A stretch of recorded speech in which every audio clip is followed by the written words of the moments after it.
Ladies and gentlemen, we are live. We are live and ready to go. It's a triple header Friday here at the Wrestling for Life Network. A stacked Friday night. We got WWE Smackdown. We got Turning Point. We got Rampage. We got all the things.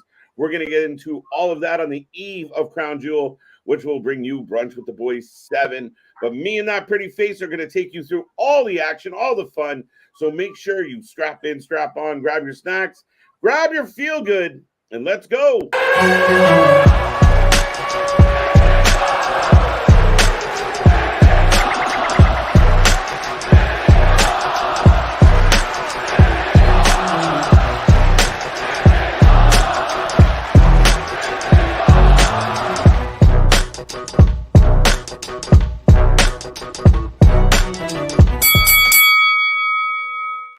Ding, ding, ding, folks. We are live and back at it again. Like I said, we are the Wrestling for Life Network. This is another live stream from the channel that just watches more live wrestling than anybody else out there. We just do it on a different level. We thank you for joining us on a Friday. I hope everyone out there is happy, healthy, and safe. Like I said, triple decker tonight, SmackDown, Turning Point, and Rampage. Jam-packed night, lots of action, and a lot of fun stuff. But we will take you through all of it tonight. And who are the we? Well, I am Mr. Evernight, KJ White, the Iron Man of YouTube, and that's the mouth from the south, Big Nick. The mouth from the north. Ladies and gentlemen, boys and girls, children of all ages, the Wrestling for Life Network proudly brings to you its YouTube tag stream champions of the world, the Every Night Delight, KJ White. I am Big Nick, and yes, absolutely, I think this is the first time in the history of the channel, though. Everything we are watching has previously been recorded, so this is your warning now. This is a spoiler-free zone. Absolutely. Spoiler-free zone. You guys know better, but if you know the answers, we don't need it. We won't take a prediction on the matches tonight. We'll just talk about what's going on. Maybe Nick and I will banter about who we think is going to win. But, yeah, we know how the internet works, folks, so it's very hard. Right, but don't worry. The predictions championship right there above my head will surely be defended tomorrow when we're back here with Brunch for the Boys, number 7. We're coming from the Kingdom of Saudi Arabia with Riyadh with Crown Jewel. That's it. High noon. That belt goes on the line. We get a duel, and it's going to be a good one, folks. Looking forward to Crown Jewel tomorrow. Stacked card. We're set up and ready to go. That's going to be a fun one. Quick turnaround for us here tonight. We'll be here for at least 3 hours and then back at it tomorrow. And we also have Collision, and then we got our 2 shows on Sunday. So jam-packed weekend of wrestling for everybody out there. And then again, we go back through another week. We get closer to Survivor Series. We get closer to Full Gear. And Nick, right now, the IWC, it's a fun place to be, man. That depends on if it ever is here. But I do have the Turning Point pre-show up right now, as I've got Grado and Rhino. Grado and Rhino. Yeah. Taking on Mike DeVicchio and Ryan Richards. Ryan Richards, eh? Yeah, not related to Davey Boy or anything like that. What about Stevie? Maybe. No, I don't know. But yeah, so do we want to talk about the good news or the bad news? Well, I mean, we got a lot to get into, folks. Get in that chat, say hello, make sure you hit like and subscribe. But yeah, let's start with the good news. Let's start on a positive note here tonight. Well, so I'll mention then something that I've heard that's gotten a lot of traction lately, that we've all known that Kairi Sane's supposedly coming back to WWE, and that her return's been labeled imminent. Now it's been upgraded to, I guess, DEFCON 5 here of allegedly she's going to return at Crown Jewel tomorrow. I heard and if that does happen, I would see it happen to where it's obviously in the EO Bianca match. I think maybe she comes out after EO wins and they get a stare down there. That's very possible. A lot of reports have progressed real quickly with this. A lot of people were doing the airport watching and shit again, which I always find hilarious. Yeah, don't do that, you creeps. Don't do that. But at the end of the day, man, I'm looking forward to having Kairi back. I mean, it helps the SmackDown. If she stays over on SmackDown, it helps that section. It gives another layer to what's going on over there. And again, could it be just something surprising, like she's working with Asuka, or is she just coming in as a baby face? We'll see. Well, you've got damage control of Bayley, Io, and Dakota goes against Team Kairi, Charlotte, and Bianca. Very interesting. And I do believe we would. I mean, generally we get a women's war game in addition to the male. So we'll find out. Right? Could happen. So do we want to talk to the peoples or do we want to get into the bad? Talk to the people. All right. Michael, what up? Just letting us know we're awesome. Bobby, what up?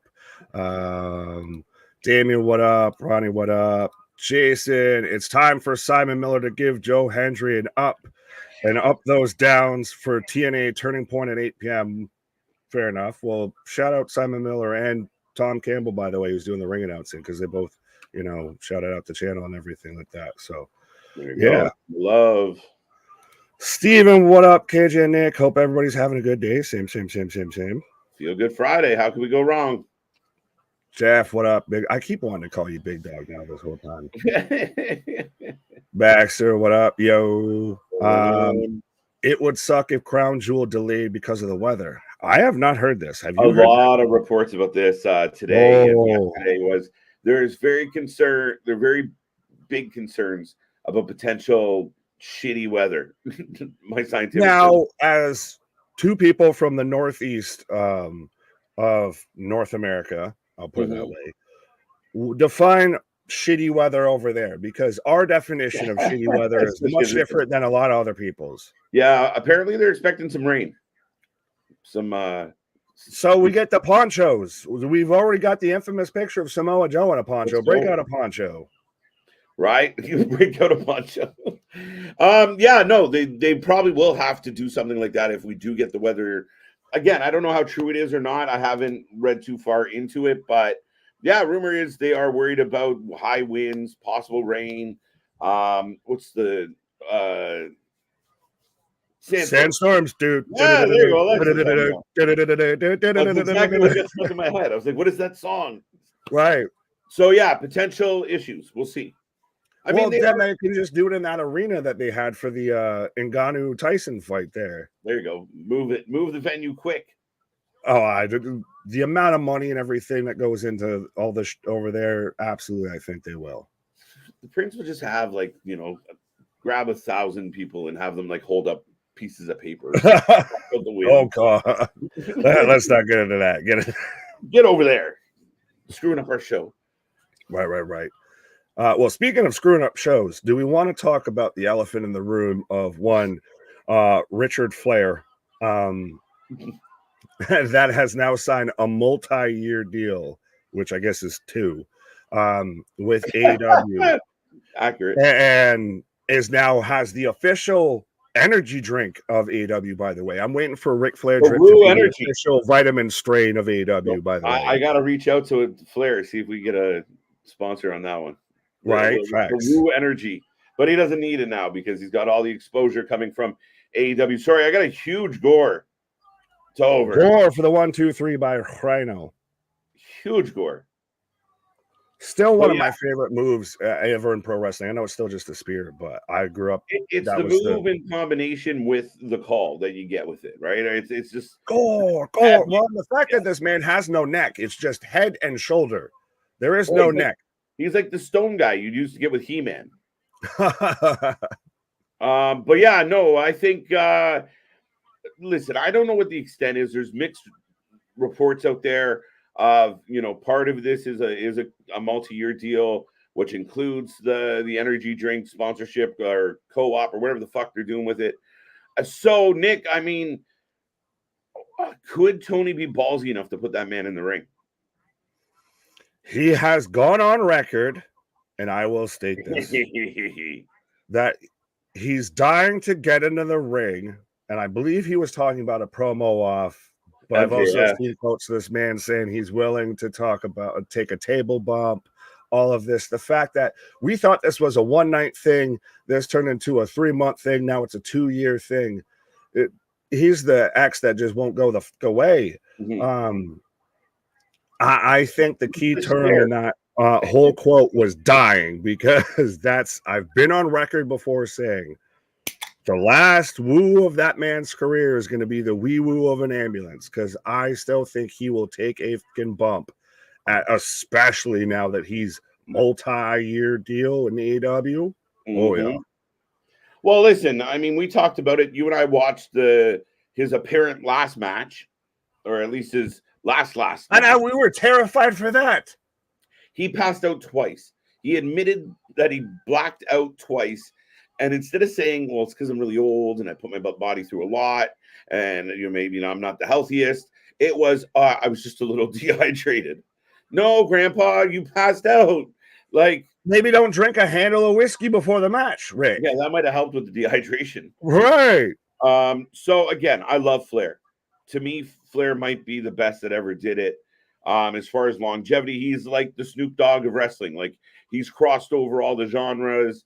He's in everybody's commercials. He's a pop culture icon. He's not a wrestling icon. He's a pop culture icon. You know, I adore the guy for the career he's had. But again, it's like, if he's there to cut promos, if he's there to participate in something, fine. I can go with that. But if there's any involvement in the ring and such, I really don't want to see it. You'd have to be really confident from a medical standpoint that he could survive. Well, not even. It's AEW's gone the way of the fucking dinosaurs, and well, Ric Flair especially of his career. It's one of those. He was your hero, and he never knew well enough to fucking leave it alone and just hang him up and keep him hung up. And so now you're just watching, respectfully, a sad, decrepit old man still try and, be a top guy in pro wrestling. Yeah, and again, I think one of the ironic parts is in Flair's statement or the comment he made was like, I'm a draw, and he is a draw. That's the funniest part is he's one of the biggest draws on that show if he keeps showing up. There's two aspects of that. Yeah, so is a car crash, and at the same time, though, that shows how little of a fucking draw you could say with the rest of that show, and that's being respectful and being honest. We do like it, as much as we're critiquing it. Yeah, I mean, again, should Ric Flair be involved? Like he said, like, I want to be a heel and go after MJF. I'm like, does that really work? Do we really feel that that's the way to go with it? But you even see AEW loyalist fans that are turning on it. And then you have Sting that's still going. You have rumors of they're going to bring in Hulk Hogan. You had the Big Show up. And honestly, I saw people that are like, aren't you so glad we got Jericho on AEW? I was like, he doesn't even look happy to be there. So why the fuck should I be happy he's there? Here comes Leon Slater, by the way. Recent signing. But here, man, I think the craziest thing about this week in wrestling is that I've actually witnessed a good chunk of AEW fans start complaining about stuff. There was a bit of an uprising from within the AEW, even like Meltzer's up to stuff. Like he's saying a lot of bad shit about or shady shit about them. It's really interesting. But for the first time, maybe ever, the internal fan base is like, the memes going around of like turn back time. And you look at Jericho, Big Show. Like Big Show walked out and I wasn't like, oh my God. I really wasn't. It's the Big Show. He's the Big Show. But do I want him to fight Hobbs? No, Hobbs should dust him. I have been saying this for over a year and a half, I feel now. Here it comes. And I have been calling this. It is WCW. Right. 180 million% now at this point. He has turned into Jacksonville Dixie. Jacksonville Dixie. I like 100%. And we've talked about it of MJF has become the backbone of that company because that's it. That's what they've got. You're going to rely on Sting. You're going to rely on Jericho. You're going to rely on the Big Show. You're going to rely on Flair. Where are we going here? They book 20,000 seat arenas when they can fill them with barely 3 to 4 on a good day, 5. Yep. Yeah, I mean, it's something that I think Tony is in risk of alienating a lot of the OG fans that wanted the alternative to WWE. They wanted that indie vibe, that Ring of Honor vibe. And I think even the hardcore of hardcore AEW fans have given up on Ring of Honor. Well, to me with this, and I see a bunch of names in the chat popping up. Yeah, we're going to get there. So we'll get there in a second here. But yeah, absolutely. You initially, AEW was supposed to be the alternative. It was the young upstart. It was the alternative, etc.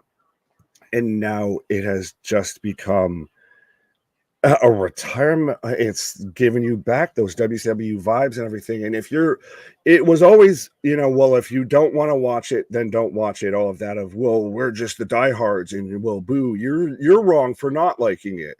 And now when that core audience is starting to fracture, now you're in deep shit. Yeah. You already weren't drawing in casual fans. Now your hardcore base is cracking. You're in deep shit. Deep shit. And I mean, we might not, the Cornettes of the world might not love everything you used to do or everything that you do. Pause. But at the end of the day, just do what you were doing. Do you evolve stay in your lane? Stay in your lane. It's not advantageous for this group at all. And again, I would argue that 23, I know everybody hangs their hat on Wembley, but 2023 hasn't been the best year for AEW. I would argue it's been the worst year for AEW. And to your point about just turn it off. Well, what we do here this is what we do. And when WWE was sucking pond water, we shout on that every week.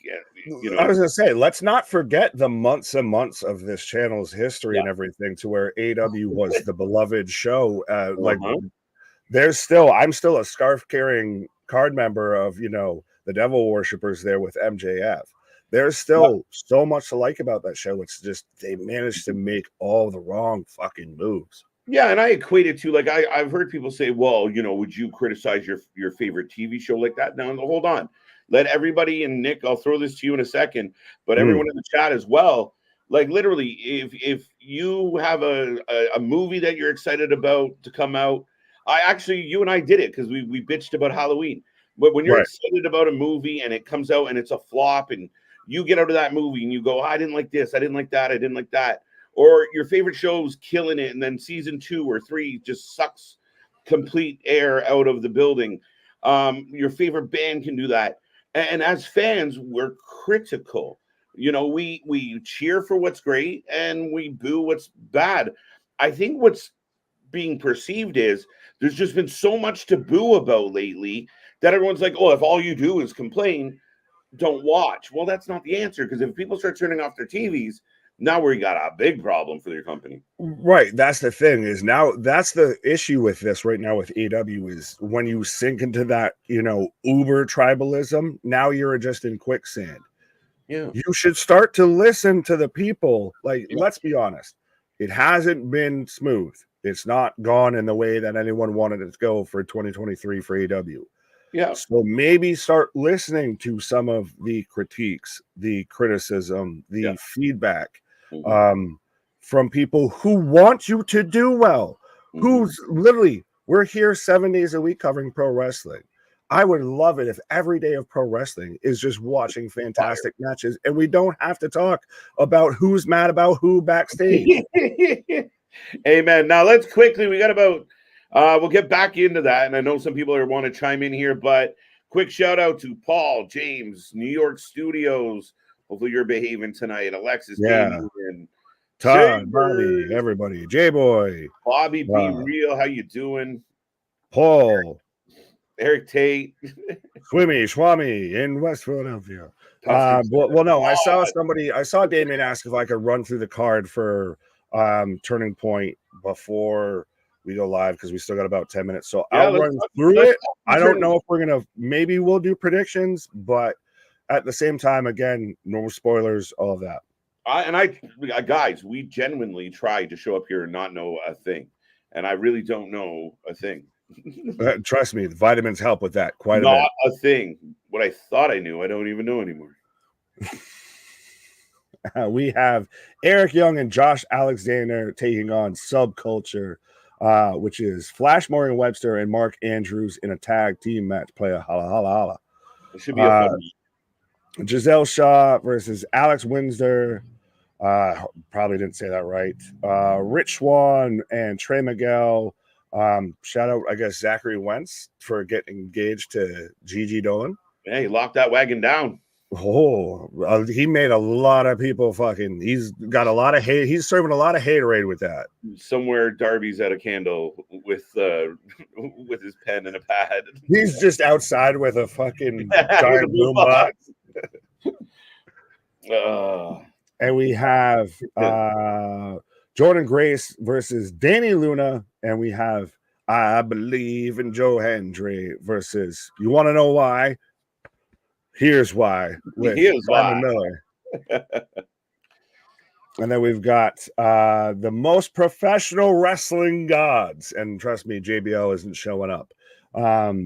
Moose and Brian Myers taking on Kazarian and Chris Sabin. Interesting match. And then we've got a last chance match for the Impact Knockouts World Championship. Gail Kim as the guest referee between Trinity and Deonna Purrazzo. Excuse me. Oh, so this is Deonna's last chance. Right. Okay.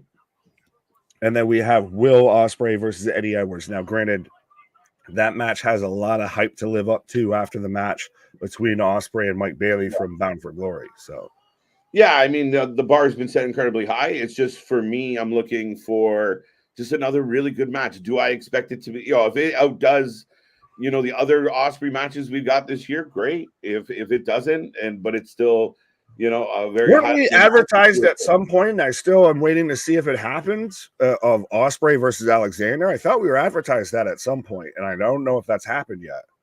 I feel like yes. That's at, because I know it was around for Bound for Glory. I feel, because you and I were talking about it, because we were like, we're gonna watch this goddamn match. Oh, for sure. This is my guy versus your guy. But I'll get to some of the chat here. Guys, do a New Japan in Texas. What? It happened? What? It was the Bound for Glory Fallout show. So the recap?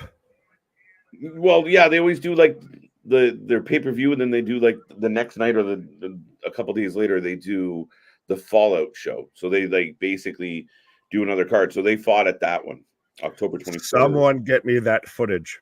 Yeah, what up? What happened there? I don't know. I know there's 35 people plus watching us right now. Someone get me that footage. Yeah. But Larry, what up? Yeah, I mean, it should be a fun card. I mean, we'll be able to take a look at both things going on. I don't expect much out of SmackDown tonight. Well, Anthony out here with all the answers here, our Impact Insider here. It has happened. It has been filmed, but not shown yet on TV. Luna and I are waiting too. We might have to have like all four people on to watch this. Right, let's go. A fatal four-way. I'm down. It'd be hilarious trying to have everybody talk. No, we just all probably just be silent, just reacting to it the whole time. Right. Yeah, so there you go. It was filmed but not aired. Which is so interesting at times, though, when you see stuff that like Impact doesn't air matches of how everything's kind of already taped beforehand, and that's a little bit of a downfall. And I believe Luna's spoken to this, and others that I know of have spoken to, like, even like they'll watch Vague Cutter. They'll watch, a show, but when they air it on TV, it's like spliced, or a match will be, moved from 1 week to a couple weeks later. And then every once in a while they'll do a show and they're like, I've never before seen match. And we'll get a match they taped like in June. All of a sudden, AJ Styles is taking on Samoa Joe. Like, what? AJ got a haircut for one night. There you go. Easy Big. I got tickets for the Go Home Smackdown for the Rumble. Please, Punk. I believe our own Ringside Anthony. Anthony's going to be at the Rumble. Yeah, there you go. 2, 3. Slater picks up the win. But yeah, so 100%. If you're at the Rumble, you're going to have to go and find our buddy Anthony. Yeah, there you go. Remember, you bring a sign and we can find it. We'll send you a t-shirt. Right. A-Town, appreciate you, my guy. I feel like you've been a member. I think everybody's now just refreshing. Yeah. So be like A-Town, be a member. Because we also, by the way, as we're still about 4 minutes away from SmackDown kicking off and everything, to where we're going to have 2 shows going, then a 3rd show at the end. So chat's going to get hot and heavy in here. Pause. So we got the super chats, the super stickers, everything like that for you. Be a member, tell a member. Don't touch other people's members. Unless they say it's okay. No. So get consent. Salute. What are you fucking Ron Swanson? This says I can do what I want. Ron. Mm-hmm. Quick, I know this is completely off topic, especially that topic. Lex Luger was on the bump this week. On the heels of Sting and Flair, it seems, let's get Lex in here. Now, Lex is different because we know Lex is just doing an interview and he's smiling. He seems really happy. Smile and wave, boys. Smile and wave. I don't give a fuck. It's interesting. It's very interesting. Well, but that's the thing is, you think right now with Hunter at the helm with everything, that he's going to let the Nature Boy walk and sign a deal with somebody else under his watch? Or is he just like, you can have that? That ain't even what I'm mad at. Yeah, I mean, again, I think right now, the word is out, dude. I really do think that if you have any wrestling acumen and any prior name, especially from the WWE, you should be phoning Tony Khan. Because it's just cash in. Like if Rick could do what a lot of the other wrestlers have done, you sign a 2 or 3 year contract and you appear on TV 6 times. Like, so if you can put on a bedazzled, sparkly Stormtrooper helmet, you can tell yourself, you can tell Tony Khan you're the Shockmaster, and he might sign you for at least a fucking year or so. Like, listen, we were saying earlier, to me, the Big Show didn't look impressive when he walked out. Yeah, he's a big dude, but there's a lot of big dudes, and he looked like an old big dude. My whole thing is not even that he didn't look impressive or anything like that, because still, that man is still a fucking freak athlete. He's up there. He's Shaq that just went to pro wrestling and everything. But he didn't even look excited to be there. I'm amazed Mark Henry has not had a match in the AEW. Someone else said that in the chat. I think Alexis threw that out there. Right. I am amazed that has not happened. So they don't even look excited to be there. Like, they know what the fuck is going on, I feel. It does feel like a cash grab in some cases. Especially with a guy like Paul, who's been there before. Right. He's like, I've seen these fucking trends before, and that's what I went over to the other company. But again, if you're a guy like Jericho, Sting, whoever, you go in and cash in, get more money than the WWE was willing to give you to do practically nothing. Right? Jericho is the exception to the rule, not the rule. Well, I mean, he's just milking. Jericho weaseled his way in on the foundation. Yeah, so. he milking that pony dry. Pause. Boston, what up? Thank you for becoming a member for 2 months, my guy. That's right. Night 1 and tomorrow. Yeah. I don't think so. I don't think so. By the way, happy birthday, my guy. I feel like I missed your birthday the other day, so happy birthday. And then Steven saying, let's get Wrestling for Life Network to 3K. Know anyone who likes wrestling, tell them about this channel. Hit that like button, folks. Absolutely be a friend. Tell a friend. Like channel. Yeah, well, still under 2 years. Hit a 1K at 1 year. Now we're almost going to hit 3K at 2 years. So I got now on my screen, and I got the FBI warning for Turning Point. I have the FBI warning for Turning Point, and last I knew, I was getting the end of horse racing on USA Network. Oh, okay. Some pre-show Aubrey. That's good. That's good. What is happening? I'm just waiting for when you get to now. I'll go ahead because I'll let you know when I get there. I'll be there. All right, Right. ladies and gentlemen, we are kicking off SmackDown and Turning Point right now.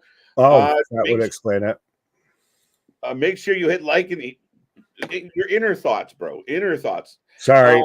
Make sure you hit like and subscribe. Remember, we are back tomorrow, 11:30 a.m. Eastern Standard Time. We'll be here for Crown Jewel, your pre-show, your full coverage. It's going to be a fun one. And tonight we are going to peek in at Turning Point from Impact. And we are getting a recap already on SmackDown from what happened last week. Yes, I've got Roman Reigns right now raising up the title as LA Knight's walking up behind him. Are we close? I got LA Knight with his arms in the air, waving them like he just don't care. I'll let you know when I get there. Paul in the ring. I paused it at Paul standing behind the chair. Okay. I've got Paul behind the chair. LA Knight sits down. There we go. There we go. All right, we are linked up, folks. Hopefully you guys are out there enjoying it. Let me talk to you, says Eric. Let's go. Yeah. Well, I saw an article today. I just read the headline. I didn't manage to read the article yet. Okay. But they were explaining how LA Knight has become the perfect pro wrestling remix of that's really kind of what this man is.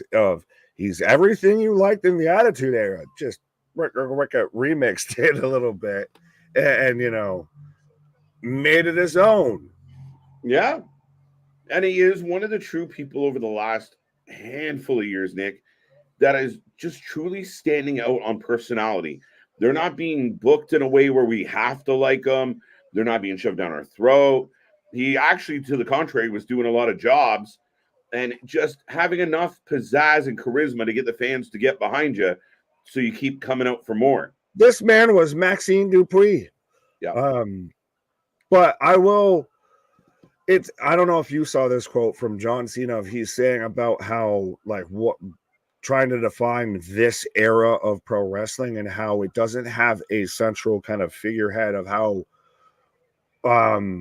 if you go through the Attitude Era, you have Rock, Austin, there's no real super central figurehead. And he's even mentioned about how if it was at this point, it seems like with fans, any sort of figurehead that you would put in front of them of you're telling them you're going to get behind them, they'd shoot it down. And I think that's what makes LA Knight special, is because the groundswell is what got him here. It's much like that Sami Zayn of the groundswell, the Daniel Bryan, the groundswell, Kofi Kingston, the groundswell of, all right, these people are getting too loud for us to ignore.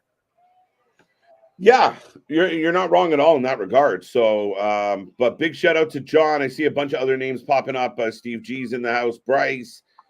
Gilly's here. Eric Tate, I think I've already said. Bryce Frank. I'll put it this way. We got the super chats, the super stickers as well, folks, if you want to make sure you get your point across. Because there you go. Things is popping. I got a BFT right now hitting on Roman Reigns on SmackDown. If we just passed 100 likes, let's get us to 200 before the end of the night. And make sure you go tell your friends. I'd like to see 100 people watching us all at once. We want to hit those triple digits, folks.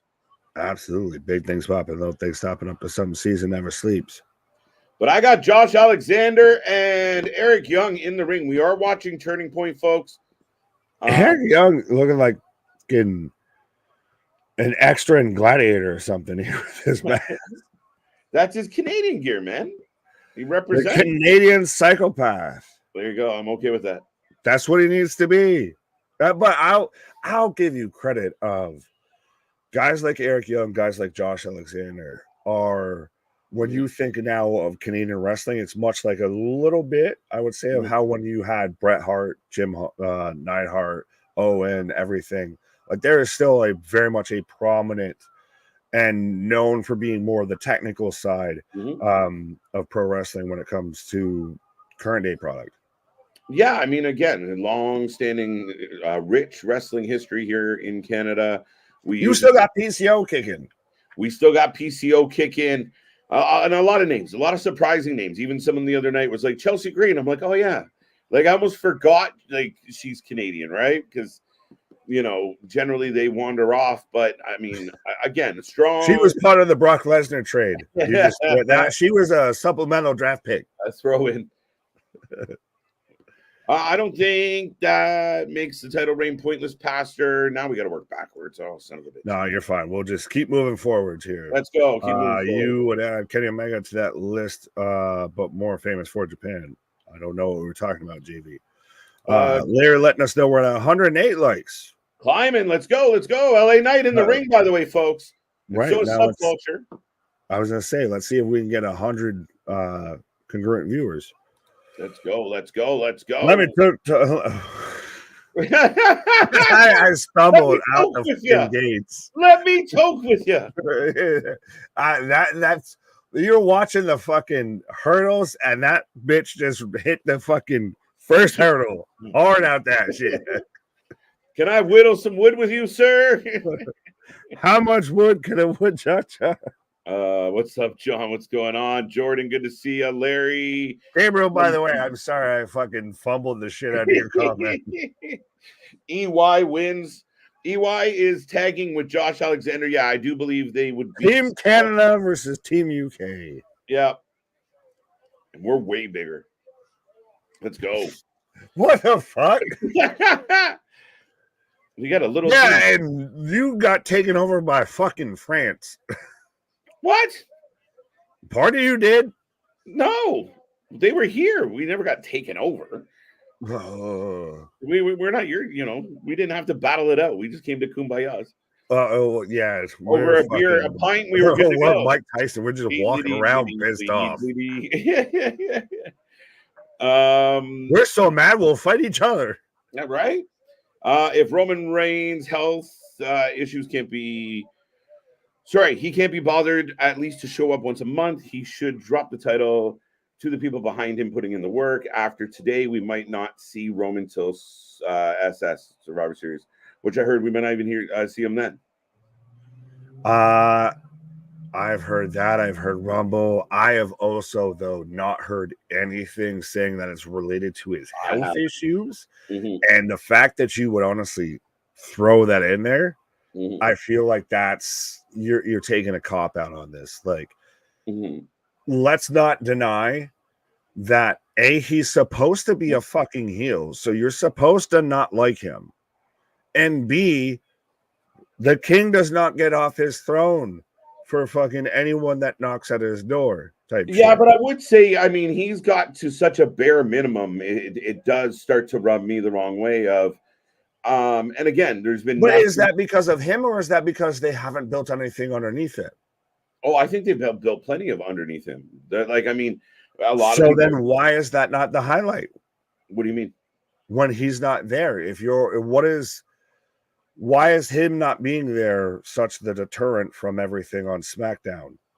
I think because he's the main part of the show, right? Like, so he's that main storyline. And I'm not taking anything away from Roman, but he needs to be present. When you're not around, well, give the belt to LA Knight or someone else and let them make it interesting. Let them carry the story. Let them carry the show. So it doesn't feel like there's such a lull for like 8 weeks when you're not here. But does it not feel like, though, more of the story on the show is them chasing the title? Can you build it to the pay-per-view for the title? Yeah, kind of. But when you got number one contenders that can't really, they have to have promo offs with Paul because Roman's not in the building. It's a little tough. Fair enough. Well, speaking of fair enough, Thursday, November 16th, Will Ospreay versus Josh Alexander will air on Impact, just announced at Turning Point. Well, you know what will be on Thursday. Right? And that's the same night as a huge Revolver show that we're going to be covering. So yeah, well, to where we're also going to see Marina Shafir on Rampage tonight. Again, see, what comes around is all around, Ricky. That's how you tie everything together. How long before Ronda Rousey is all elite? Oh. Pre or post 2024, the ball drop? Double pause. What do y'all think? No. World's End goes on the 31st, right? Yeah. Before 2024. Wow, you're calling it. Hey, I like that. Ballsy. I've seen people sit there and already try and call that CM Punk is the devil behind the mask, and that at World's End is going to be him versus MJF for both titles. And if Tony Khan does that, boy fucking howdy. Man deserves Booker of the Year, Booker of the fucking century, everything. Oh, holy shit, the man pulled up the Titanic. Like, no, good on you, but I don't believe it could happen. Listen, it would be an amazing coup, and to the point that you were willing to go out and piss off the fans in Chicago. Like, would you not somehow have to give the fans a bit of a refund or something? If like, I will go on record right now and say that if this is actually CM Punk behind the devil's mask and everything like that, that CM Punk is still working for AEW, and Tony Khan went out there and publicly pissed off 95% of his audience and the Chicago crowd, this man has bigger grapefruits than Vince McMahon. It's an epically bold strategy. That is bold strategy time. But I got Roman face to face with LA Knight. Right. Speaking of double, Paul's got that look in his face. Eric Young with a chokehold right now, and I believe Mark Andrews. Very true. Facts. Hello, Larry. Hello, Mama. Hello, Father. Here I am. Cram Granada. I was almost gonna go, Mama. Ooh. But Nick and KJ, have you ever seen Simon Miller wrestle? With all the shows we have watched, I don't think we saw Simon Miller fight. I don't know if we've ever had him on a live stream. No, we have not covered him live. I'm excited for it because I'm honestly a fan of him. Like I said, both Tom, who's doing the ring announcing, and Simon, I personally just kind of look up to as far as doing this type of shit.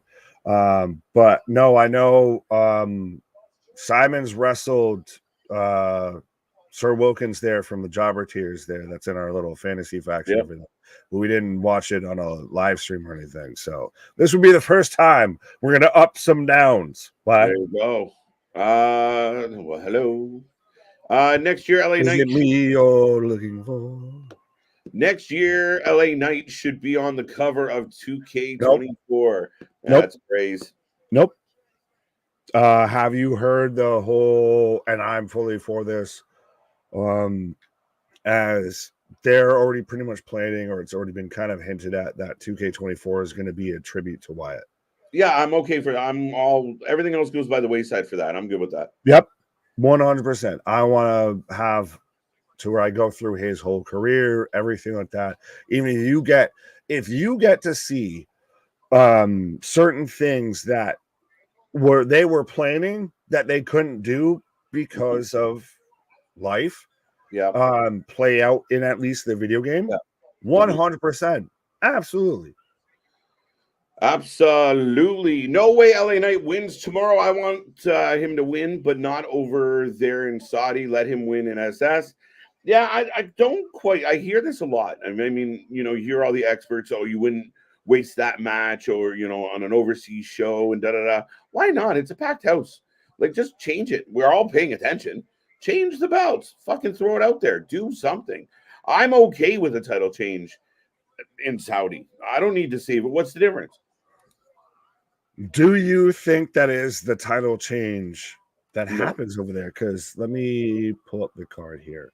I think Drew's has got a better shot than LA does. So, because we've got 1, 2, 3, 4, 5 total matches.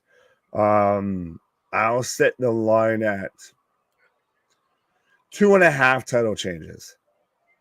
2.5 title changes. So where do you sit there? Less. I think you're getting 2 at most. Do you want I know we're on SmackDown and everything, but do you want to guess on you too? On what? On the 2 title changes that you think happen. Io could lose her belt. Even though I don't want it to happen, and I think Seth could lose his belt as well. I'll take even my own under. I think. Well, no. I think we'll get 2. I don't think we'll get 2.5 or 3. because I think Logan takes the U.S. title and I think Drew takes. Oh, I forgot about Logan. So you take the over, actually. That'd be your 3. No, I'd still say under. EO keeps her belt. I'm happy with that. That's my 2 slam dunks. Okay. Yeah, no, I like that. I've known with 2 title changes. Fair enough. Makes me more confident. I've also smoked the herb with Ovo. Oh, my jungle love. Yeah. Oh. What would Nick do if WWE got MJF and paired him up with Austin Theory, Grayson Waller, creating the ultimate prick group? Just applaud. Like, thank you. Right. You like me. You really like me. I think it'd be all right. I mean, you can make it work. It's just a wee bit. LA got a good promo.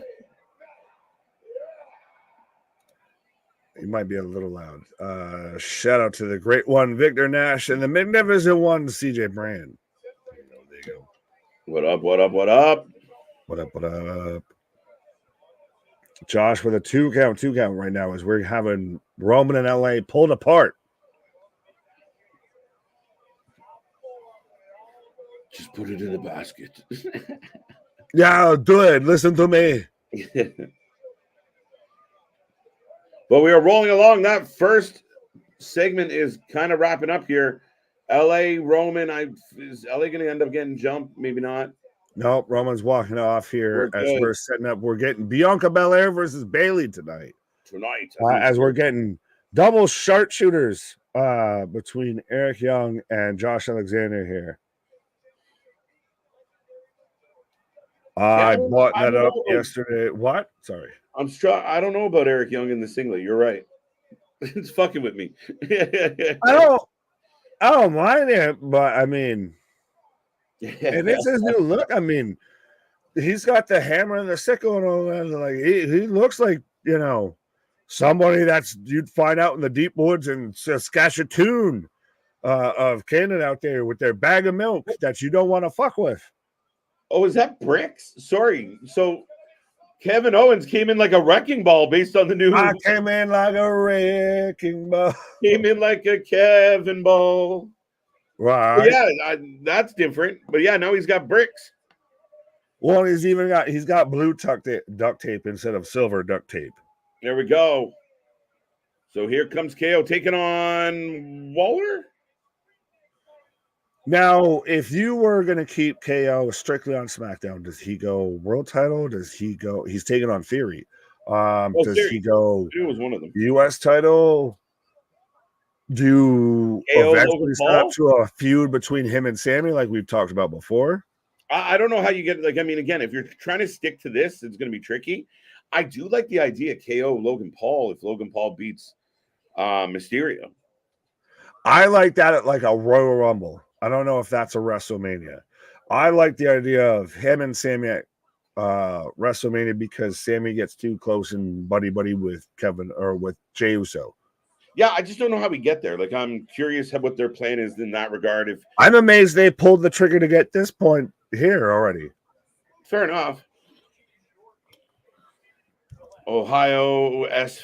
No, I'm not even going to try. LA Knight talking big talk, only to get smashed tomorrow afternoon. I hope they protect LA Knight. He comes off like a badass, but it's all smoke and mirrors after Crown Jewel. I kind of agree. But how do you feel though with this being if LA Knight is a stepping stone? Like, where does LA Knight go from here?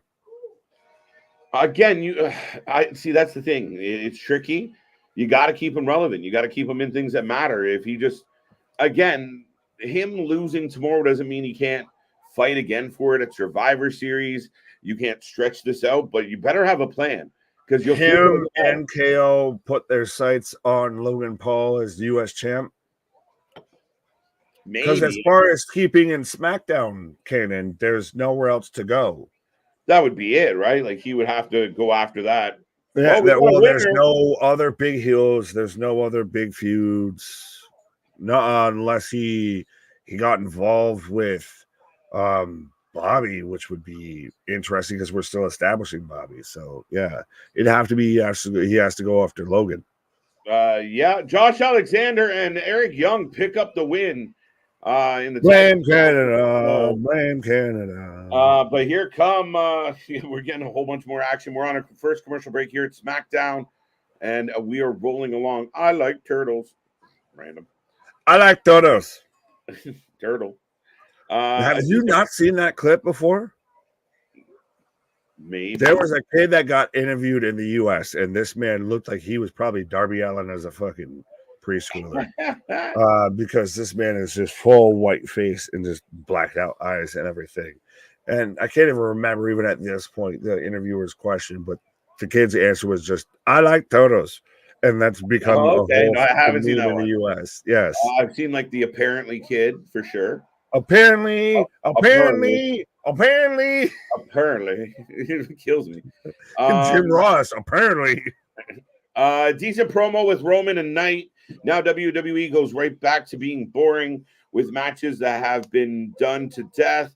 Bayley versus Bianca, KO and Theory, and more. Ooh, real not feeling it. I mean, KO just got back. He knocked both the douchebags out last week. So I'm okay with this match. It's a bit of a meaningless match. I'm not going to sweat it too much. And Bianca and Bayley make sense because of where we're at with everything. And I know been there, done that, but this is a filler show. This is as much as the top talent's going to fight the top talent. Like, again, like, what are we going to get instead tonight? Bianca versus who? That's relevant to what we're doing right now. It's a tough one, right? It's a balancing act where, well, we get this match all the time. Like, okay, so on one hand, we get a whole bunch of random bookings with no real repetition, and then on the other hand, we get a lot of repetition. I don't know. I think I see there's no pleasing you, right? There's got to be a happy medium in there, right? Seriously.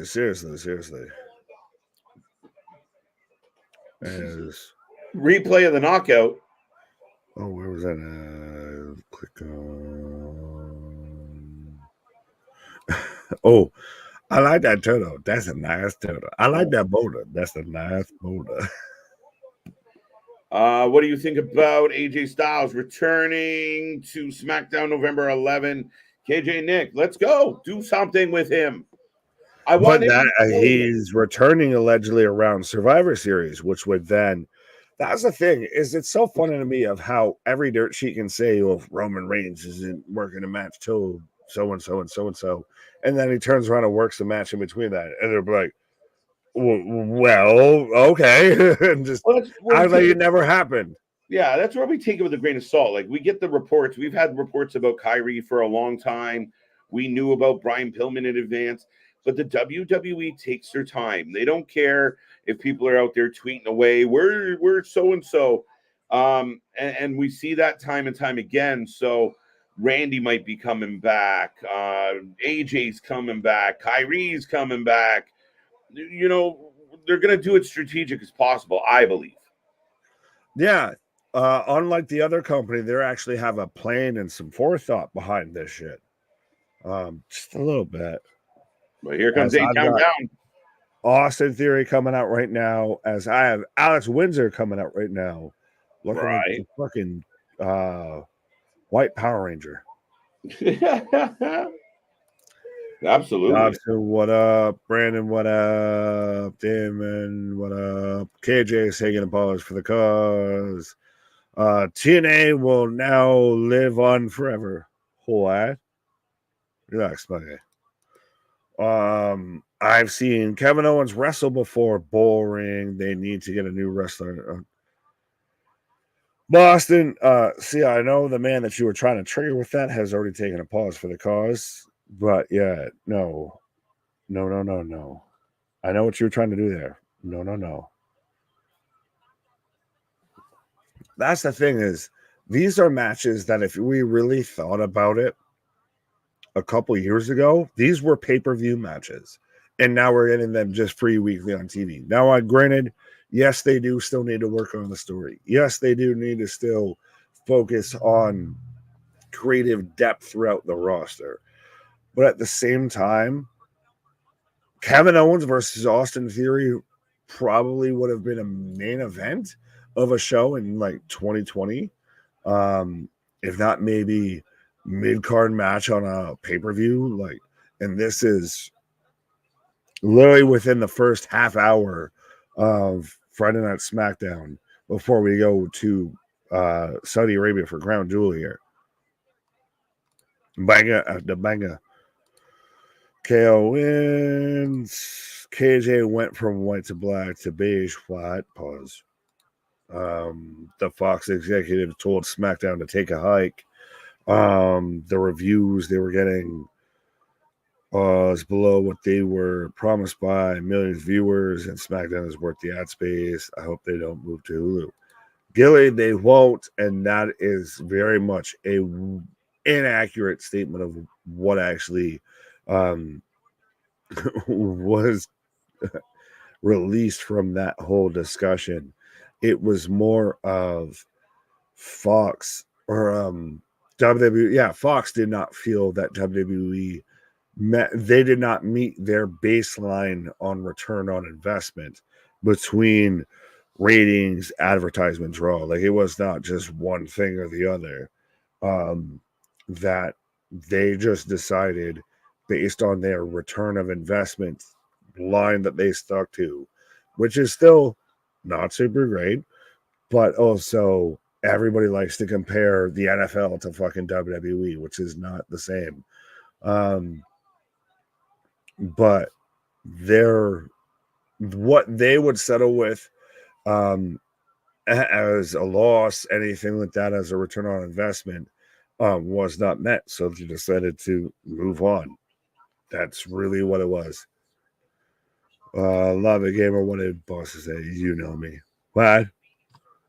I don't know what it is. Oh, yes, I know. I'm fine with the match. I'm a fan of seeing long rivalries built and see the chemistry blossom between people who wrestle multiple matches together. There we go.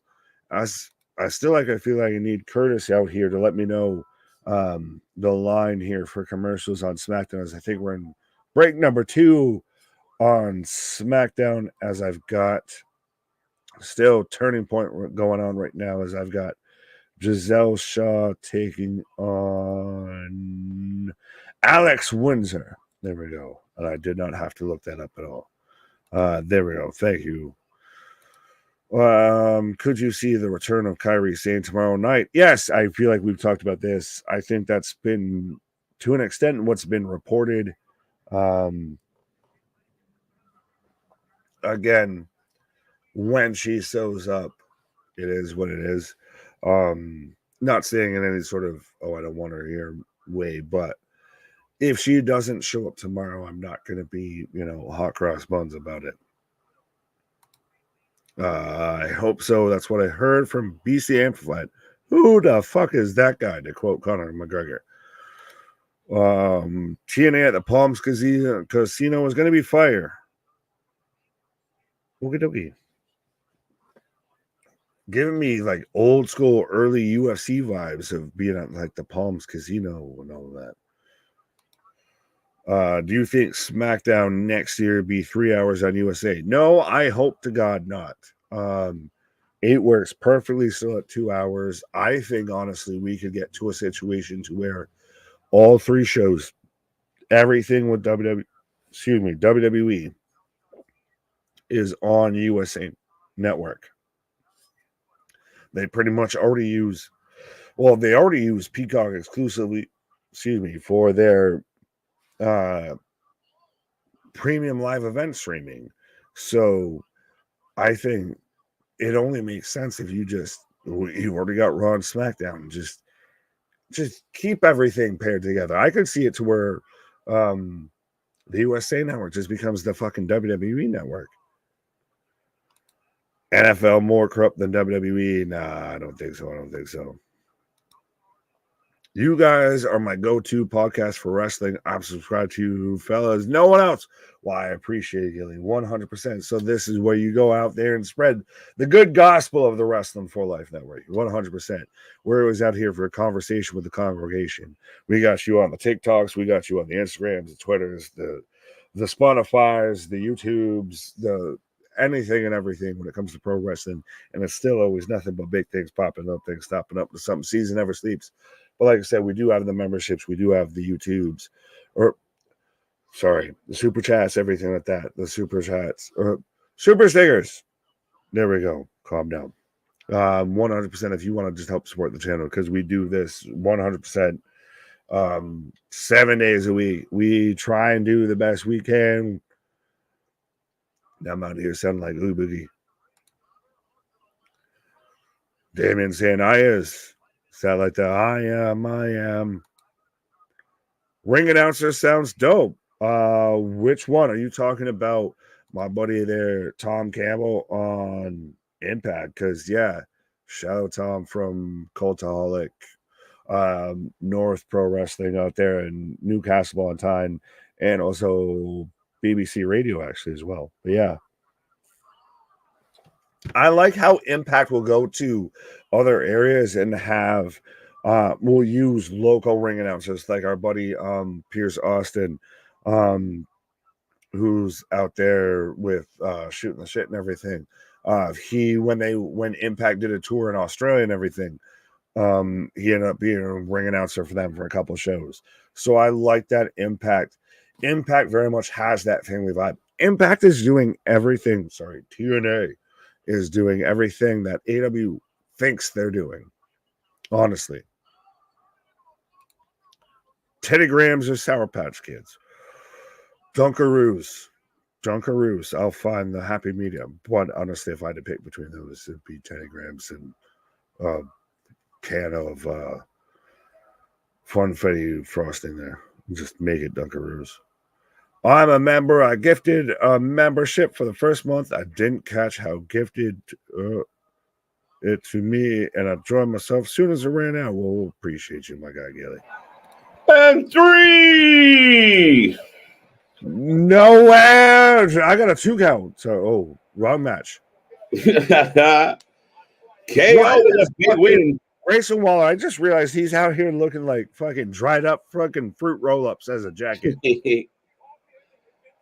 I'm Leatherface, motherfucker. Solid match between the two. KO looking good. Stunner. Whoo. Oh no, you. Oh, go ahead. Oh, go ahead. I'm a member. I was gifted membership. Our buddy Matt Finney out there. Big shout out to Matt, supporter of the channel. Gifted a bunch, and I believe that was one of them. So I didn't catch who gifted it to me. I got you.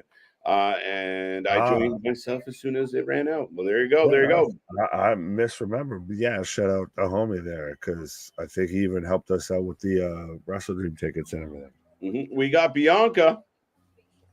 As I've got Gisele Shaw picking up the 1, 2, 3, and I've got Bianca out here looking like under the sea. Under the sea. I haven't been with y'all long, but I enjoy your streams. Thank you, Bo. EO. I'm here for a long time. I'm here for a good time. You came to the right place. Right. Oh, there's Nick Aldis. Do you like that we're starting to get a differentiation between like GMs on SmackDown and Adam Pearce on Raw? Like, I'm still feel like if we're going to do Survivor Series, you could see it being team so-and-so versus team so-and-so, or there's even the idea thrown out there of we get these two at WrestleMania. Yeah, no, I completely agree with that. And I think it's absolutely great. It's what I wanted when they did the draft. I thought the draft was going to hold up and maintain, and it just didn't. It was something else. And I, tried to defend them, and they, burned it down, as Seth would say. And at the end of the day, I like the idea that they're getting back to the identities, that there's an issue. So, yeah, for me, it's great. Let's go. On third ad break, Gisele Shaw wins. Yes, because I've got Simon Miller right now cutting a promo. You want to know why? How soon before Nick Aldis is in a scuffle and we see this awesome super? That's what I want. I want him in the fucking ring. I thought when they brought him in, just put him in the goddamn ring. Yeah, I mean, it's a great possibility, even if it's, not often, but when he decides, somebody's crossed the line, I got to take my GM coat off. We know what he can do in that ring, and I would really like to see that happen. Now, do you have an early prediction as to who is the one that, pulls that lever? I don't know yet, but I mean, it would be really interesting if Cody did win the belt from Roman, even if LA won it. But if you had a real strong baby face and Nick kind of played the heel manager that was messing with him, and eventually they snap and demand that he gets in the ring. And then it turns out he can actually wrestle. I'll be back. There you go. Rich Swann coming out to the ring. We are in commercial break on SmackDown. Big Nick's taking a pause for the cause. We are rolling along. And I'm getting a commercial for sweet and spicy ketchup chips. Yes, ketchup chips, folks. Let Roman lose at upcoming SummerSlam. He would have beaten Hogan's record by then. Do you think they're holding on for that? Honestly, Larry, fans out there, how do you guys feel the idea that Roman is still the champion heading into SummerSlam 2024? That's a tough one. That's very interesting for me. We'll see what it means. We will see if he can actually do it. I'm at the point now where just change it. Do something different. I don't know. You broke the modern day record. You're the man. You've had this unbelievable run. Has it finally got to the point where if you don't find a way to inject some energy into it, we kind of been there. Maybe we can move on. I went from black to beige. Deonna Purrazzo was one of Impact's wrestlers' best knockouts. Yeah, Deonna Purrazzo was absolutely excellent. And she's a great example of somebody that tried to make it in the WWE system. She wasn't quite ready. I know a lot of people said they missed out on her, and perhaps they did to an extent. But, it's the same old story. She goes into Impact. She finds herself. She finds her way. Could she one day end up on AEW or WWE programming? She could. The match she's having tonight, I believe, is a last chance match. So she won't be able to go after that belt again. But we'll see. She's outstanding. She's one of my absolute favorites in the wrestling world. So I agree with you, AJ. My lady. Scheme up some jealousy angle. Yeah. Well, again, I mean, if as the GM, I think it works best. I mean, you could have a heel really pushing his buttons and he snaps and says, all right, I'm going to fight you, or the heel baits him into it. But on the other hand, if he is a little more heelish, starts kind of screwing with a babyface champion, it could also work that way too. So it's up to them. I would like to see Nick Aldis get in the ring. I mean, there is history there with him and Cody, and he's outstanding. He was good right up until we saw him, but maybe, we don't know what his mindset is. I know we always assume WWE chose to make him a producer, but he signed to be a producer. So obviously he doesn't hate it. But I got Logan Paul on screen saying hello to the Hurt Business. So if anybody's wondering if they're heel or babyface, there's your answer for sure. As Rich Swann and Trey Miguel lock up and kick off the next match in Turning Point. Trey Miguel for the win. All right, Damian. I don't know the answer, and I'm not making a guess. If I was thinking, I could see Rich doing the job here. Poor Sharks have been reduced to guppies. The Sharks are a mess. A mess. The Canucks laid a beating on them last night, my guy. So, yeah, I don't know what's going on in San Jose. I know they're, I guess, kind of in that rebuild phase after, Burns moves on. I don't know what they're going to do with Couture because he's been out. But, yeah, man, they're not good. Do you think there will be a heel turn tomorrow? Could be, Eric. I mean, there's been funny ones. Somebody asked me the other day, do you think Paul Heyman could turn on Roman. I said, that'd be shocking. So maybe. Could we finally get the dissension or the turn between Io Sky and Bayley? Could Bianca become more of a heel tomorrow? It's all possible. I mean, I want to see something happen. I don't want the crown jewels, the Saudi shows, the overseas shows to just be mailed in. I want to see some, I want to see a title change. I want to see things that matter. Just because it's an overseas show, your fan base in large numbers is paying attention. So do something with it.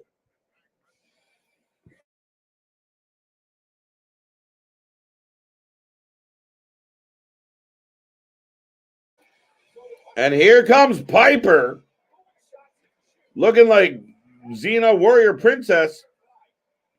8 Gabrielle. If Roman's holding the title at SummerSlam, then Cody shouldn't win the Rumble. Yeah, I would agree with that, TJ Hook.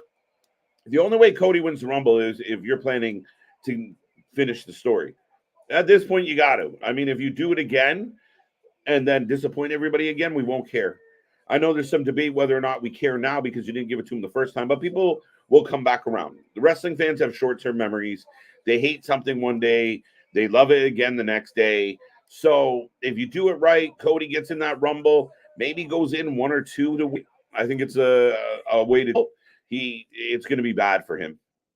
Because what do you do of relevance after that? Rumor is Reigns will be champ for both Mania and Saudi next year. So take that how you will. Interesting.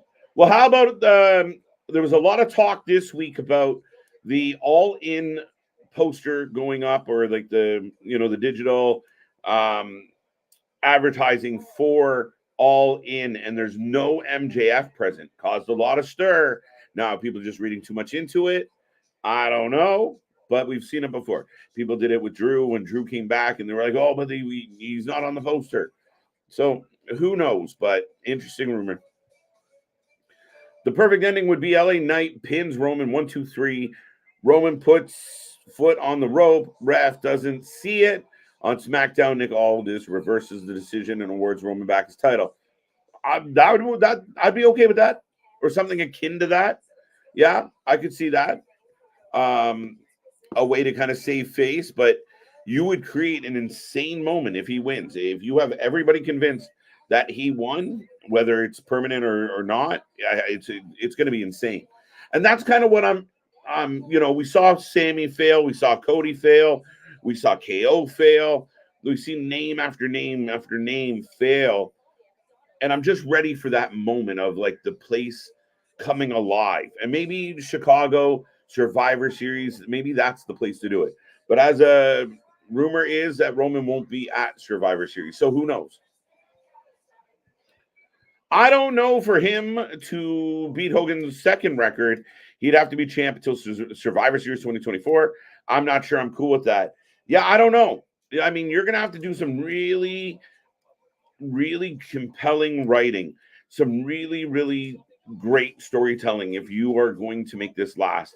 And with Roman being in and out, like I would argue between SummerSlam and now, where Roman was MIA, it really kind of took the fun out of the bloodline for me. I kind of got this like it was Paul. Yeah, Jimmy's jumping around being funny, and it's him and Solo, and they're in a bunch of tag matches. But the story lacked. Like when Jay was there was more of an intense story. When it was Sammy, it was such a heartfelt story. And right now, Bloodline lacks that to me.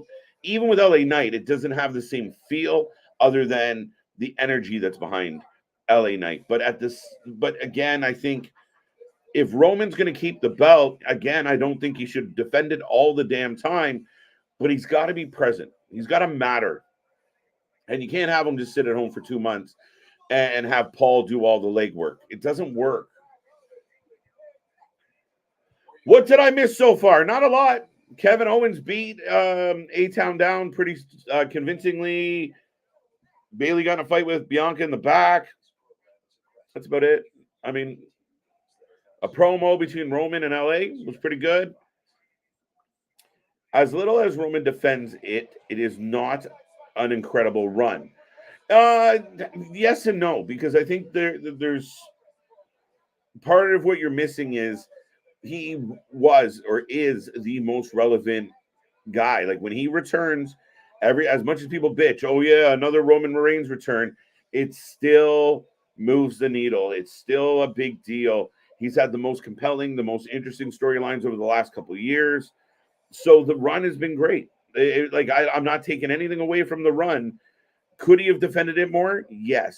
But I grew up in a time where you didn't get a lot of title defenses. Like sometimes you went a while. I think they've taken it a little bit to the extreme with Roman as of late. Now, I don't know if it's health related or just choice related.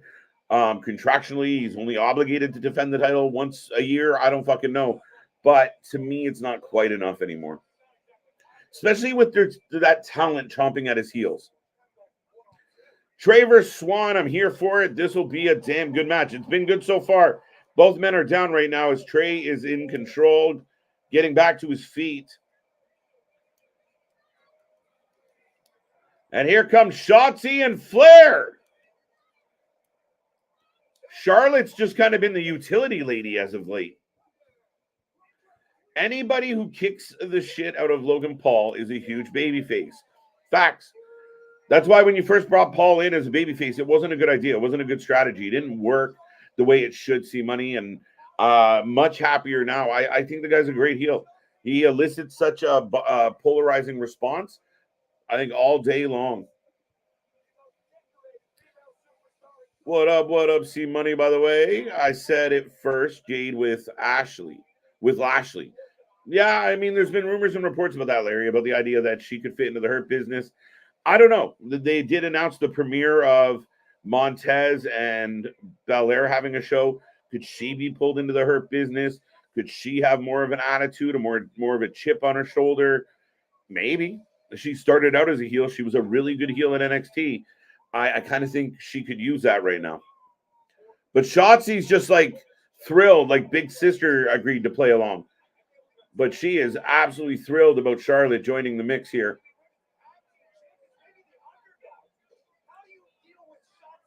Now, is this for the title or is this just a match?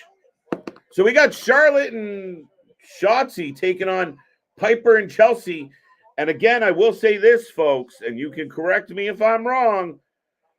I feel like we're getting more and more presence of the women's tag team champions as of late. I think Chelsea's done well. I think Piper's done well. They've defended it on multiple shows. They just showed Alba and Isla in the back. I'm okay with it. Number one contender. Okay, so an eliminator, if you will. Shotzi teaming up with Charlotte. Talk about an odd couple, right? Now, could you sell us on it? Maybe. Charlotte. Yeah, no. Charlotte's been like the Swiss Army knife lately. Like, she just shows up and she's friends with everybody. So, again, for people who say she just shows up and takes over the division, I'd argue the last 6 months, she's been pretty quiet. Couple title shots, unsuccessful. And then she kind of just middles in like the ladies mid-card. She's, in matches, helping Belair. She's helping Shotzi tonight. So, yeah, maybe some not deserved criticism of Miss Flair as of late. They're keeping her busy without keeping her all over the champion. I'm good with the odd pairing. I'm okay with an odd pairing. Just got to make it work. Shotzi going for the tag. Big pop for Charlotte. Charlotte going straight to the top. Down, crossbody on both women. That's just stupid dumb. Why wouldn't she just have Scarlett? Well, if you could have Charlotte or Scarlett as your tag partner, who would you choose? Now, I said tag partner, Mr. Paul. So think about it. I have a feeling Flair is going to end up in AEW somehow. I mean, that's a natural feeling for a lot of people with their dad's there, her husband's there. But remember, Charlotte doesn't exactly flock to her dad, right? They've had issues before. And if you've seen interviews with Charlotte at times, when Rick comes up, she kind of just rolls her eyes like, that's my dad. I don't know if she would want to go to AEW unless they really had a a solid offer for her. But again, is Charlotte almost at the point of her career where they kind of treat it like Edge, where like, hey, we'll offer you X amount of dollars for X amount of dates, but you're no longer the alpha in this group. It's possible. I don't think she's quite there yet. Look at and 3, your tag team champions get beat. So much for my theory. Who just won the match in Turning Point? Good evening. KJ, you missed after Logan, Jade appeared to Lashley asking to talk. I did miss that. How did I miss that? Okay. I like the idea. Do you think at some point we get Logan Paul versus Bad Bunny? I'm not exactly hoping for it, to be honest with you, Kyle. Could we get it? Yeah. Again, it's one of those marketing deals. It'd be a whole lot of sizzle, not a whole lot of steak, in my opinion, but sure. I know people are crazy about Bad Bunny and how much he loves to wrestle, but we'll see. I don't know if that's the prettiest of matches. But we got John Cena, a replay for from when he was explaining last week that it's a must win. A must win. It should have been Shotzi and Scarlett. You're not wrong. They were friends. But again, I would take Charlotte as a tag team partner first. So I don't blame her. The Queen Bee teaming up with the Goth Queen. There we go. Solo will beat Cena, and I think he deserves a title shot with the Chief. If Cena is staying around, would it not make sense for business if it was Cena Roman Survivor Series? A big match, one of your big four. Speaking of one of the big four. What? Yeah, well, I don't think that was the question, but yeah, I think we've already done Roman versus Cena, but I think Keyshawn was asking if we get Solo versus Roman, which I think is I read it back way on the peripheral. Yeah, I don't think they're going to do that anytime soon. We're not there yet. No. And again, people who think, Solo's going to have the belt. I mean, Solo's gimmick's an acquired spot. You have to be very careful with a silent but deadly champion. Yeah, we've seen them try and do this before, or Christ, even AEW's tried to do it before. It reminds you of like Taz. You can only do so much with it. You got to build up the mystique, but once the mystique is gone, you're fucked. Can somebody tell me what happened at the end of the Rich Swann match? Now, what do you think of Jade asking for a conversation with Bobby Lashley? I'm here for it. I am here for it.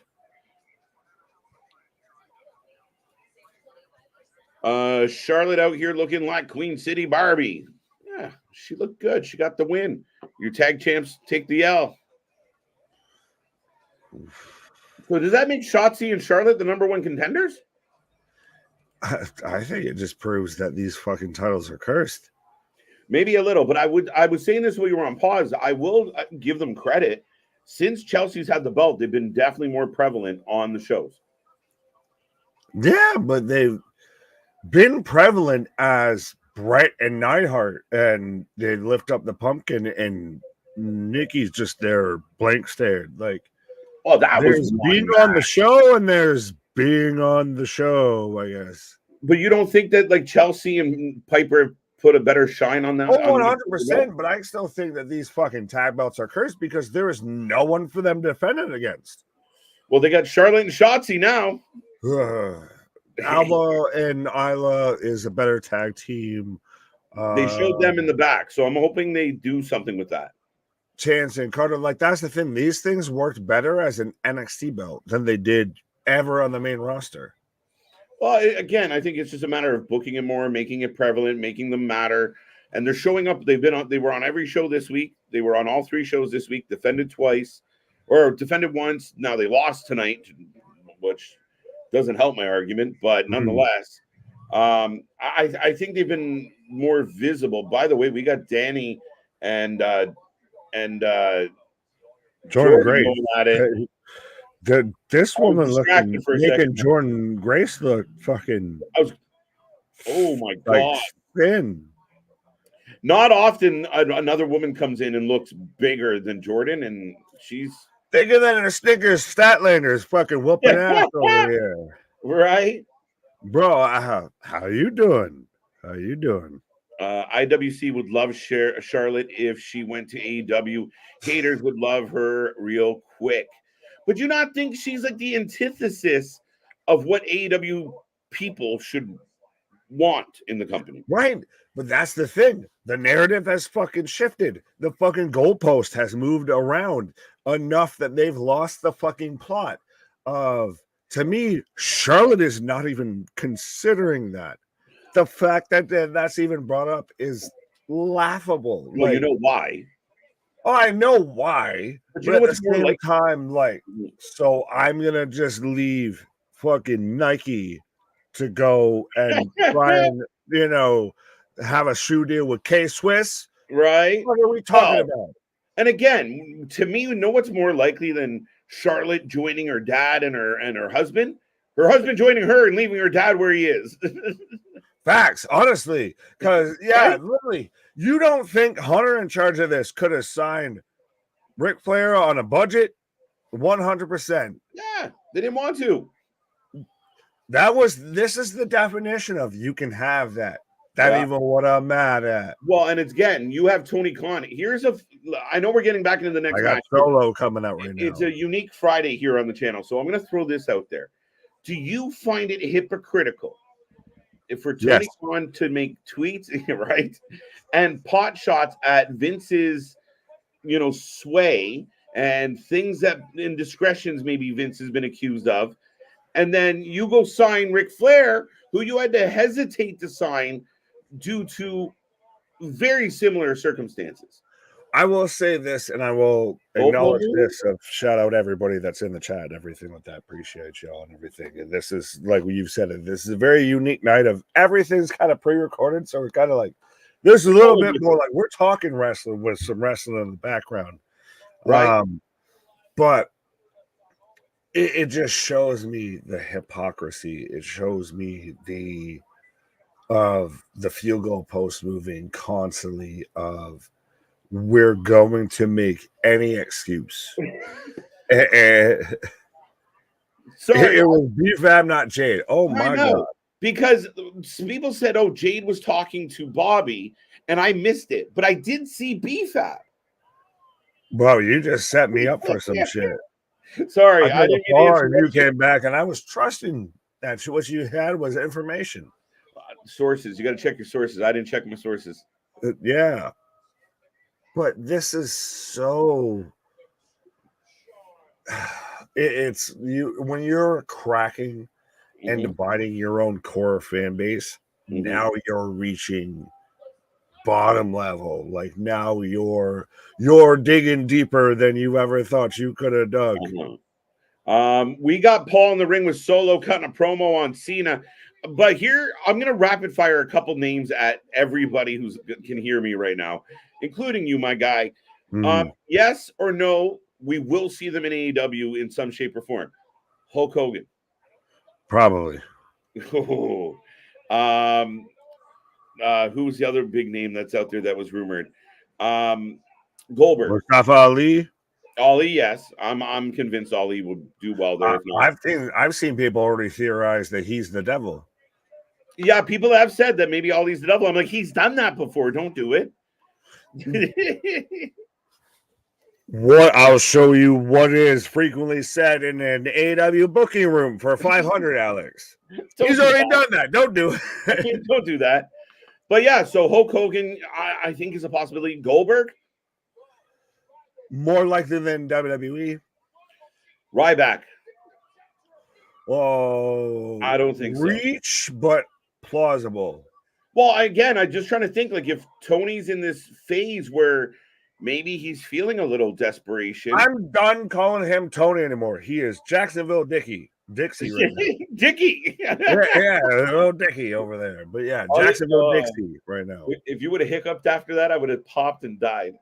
Oh no, you're fine. I'll admit, I took the Jacksonville Dixie from Randy Orton fucking shitting on this man. Yeah, right. Oh, they're giving Solo the mic. There's a bit of a boo, and Paul looks like. Did someone say 3 minutes? As this is the top of the hour here. As by the way, Jordynne Grace is in a fucking battle right now. Yeah, this has been a slugfest, and I know we haven't talked a lot about Turning Point. The last match was really good, though. I missed the finish. No, it's one of those. Like I said, it's interesting tonight. Everything's kind of already taped. Like you kind of respectfully, you appreciate everything, but you anticipate everything at the same time. Everything's really about to kick off. I feel come tomorrow with Crown Jewel of. We still, as much as we think we know, we don't know how Seth Rollins and Drew McIntyre is going to go. We don't know how Ronald Mysterious versus Logan Paul is going to go. We don't even know how EO versus Bianca Belair is going to go. And there's still talks about surprises and returns. And this is one of those still. Crown Jewel has become a WWE event to where they show up and show out because that's what the show is about. Well, and again, they're not bringing what I do appreciate with this, and we talked about it with Brock Lesnar. A lot of the Saudi shows would be like, oh, Goldberg's back for 4 weeks so he can do a Saudi appearance. Oh, here's, some other older wrestler that we haven't seen in a hot minute. Oh, Hogan's going to be at Saudi. They're all signed by AEW. Right? So you saw it this year with Brock where it was like, nah, you know what, Brock? We're good. We're good. We're pretty loaded. I bet you right now, if you did like even an elimination chamber, a battle royal of like the top 10 oldest wrestlers right now signed to WWE versus the top 10 oldest wrestlers signed to AEW. Yeah,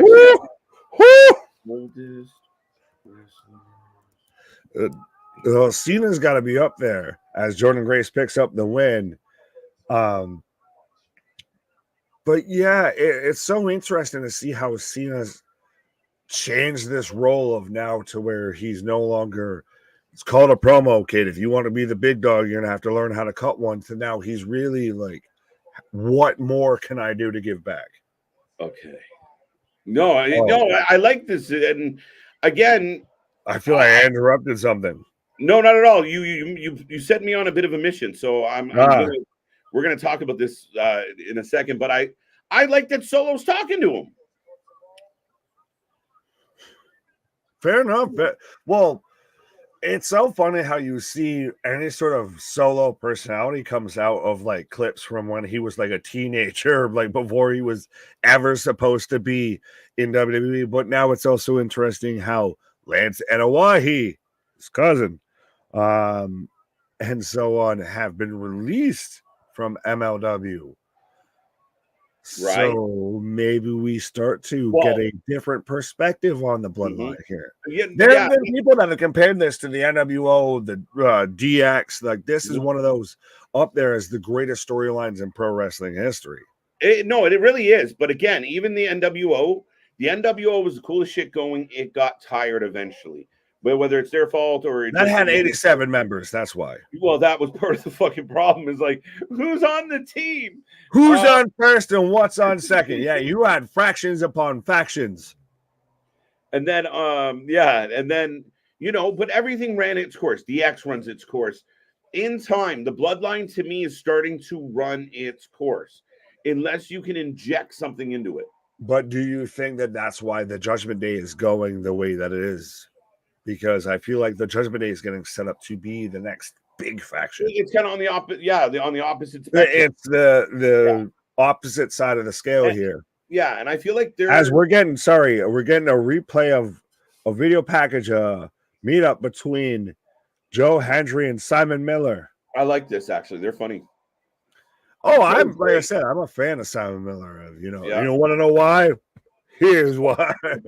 We're gonna have to clip that. We're gonna have to give this some ups and some downs. I want Joe to go after the world title in Impact. I really think he'd be a great world champion.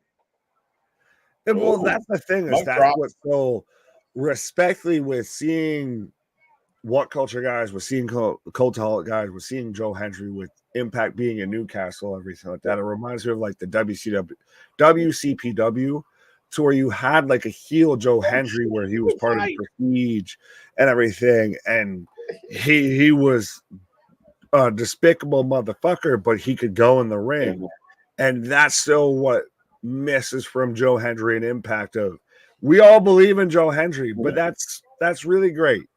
If I was the true Long Island Ice story only lasted so long before it burnt out. Right. And if I was WWE, I'd be figuring out when his contract expires and if I could make an offer or a pitch to him. 100%. You get an entire arena singing that shit? Let's go. 100%. Oh, we got Nick Aldis with Damage Control. As I've got Simon Miller coming out right now. You want to know why? Here's why. Why? Nick's about to ban everyone. If Ryback and Christopher Daniels lost, and Christopher Daniels. Anybody that Christopher Daniels, anybody that knew that like they were gonna lose that shit up top, made this man as a creative pro wrestler. Right. Respectfully, my guy. Because I know Simon will whoop my ass, but respectfully.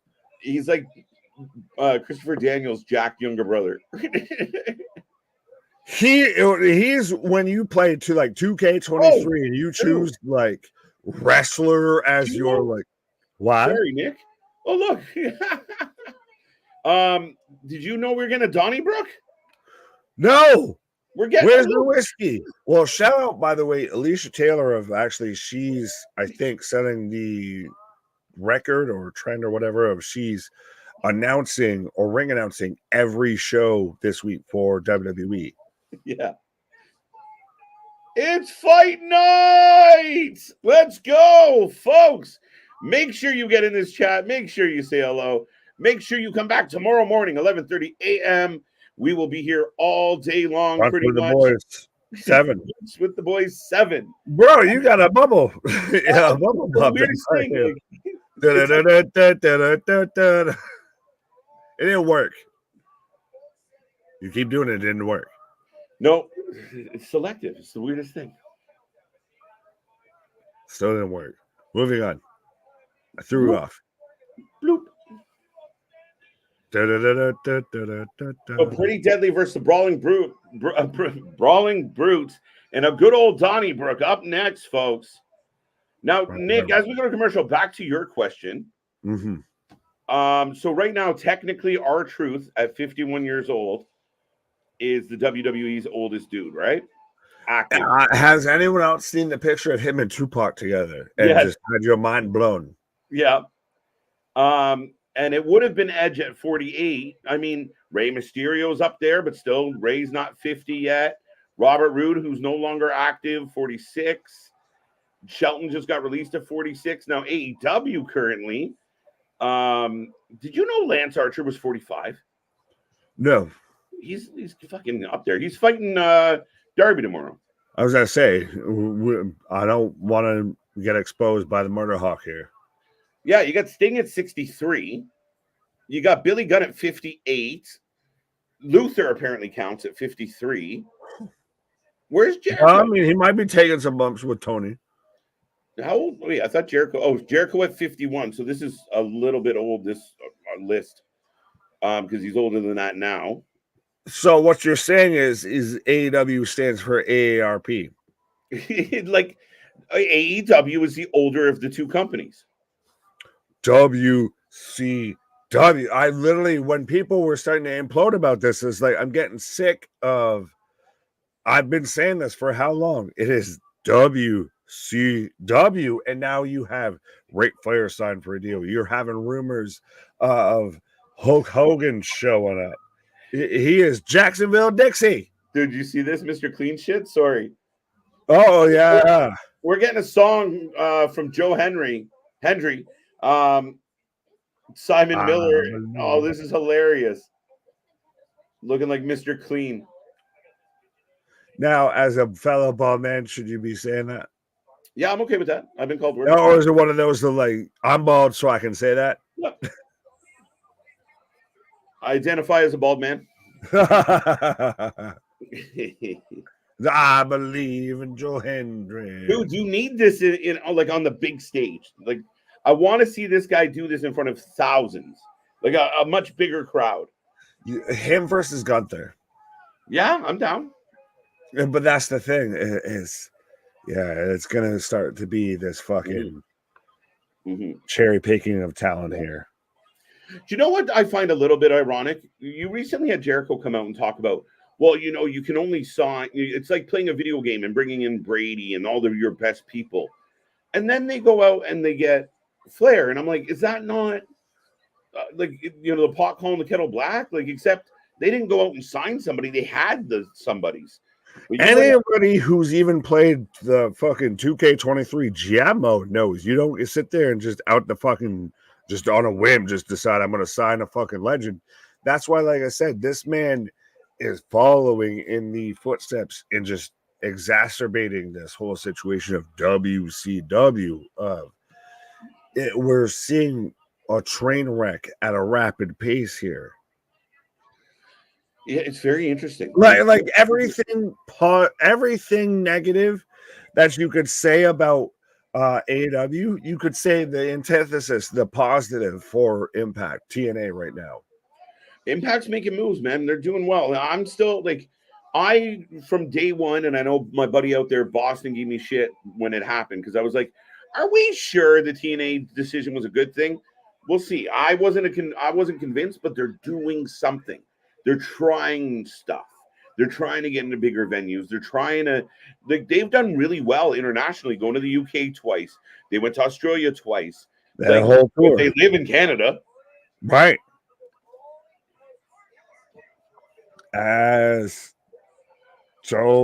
Simon Miller's just down there as Joe Hendry's just kicking him. As I've got the maximum male models looking like crop top bubblegum right now. Crop top bubblegum. Yeah, wake me up before you go. Oh, the brutes are jumping them. But is it to me, that's the thing, is you have everything with AEW. You have every advantage to be the true alternative. Mm-hmm. And you have done what everyone before you has managed to fucking fall into. Whether it be Impact, whether it be WCW, I know I make the joke, but everyone's done it. You're right. The signed legends, the constantly rehash and re-bring up other stories from the other company versus establishing your own shit. And we've taken till now to see Impact, TNA do it to where if you would have sat there and told me 5 years ago even TNA or Impact was going to go back to TNA, I would have laughed in your goddamn face. I kind of did. Now that this happens, you're like, I can believe it. All right, cool. You're going to acknowledge your lineage, but still you've graduated and evolved to this point.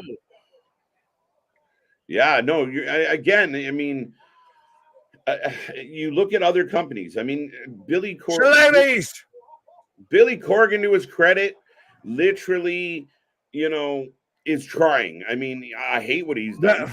He should be kind of ashamed of himself, but he's trying to get on. Swimming in reverse is not trying, sir. Like what? Like that's the thing.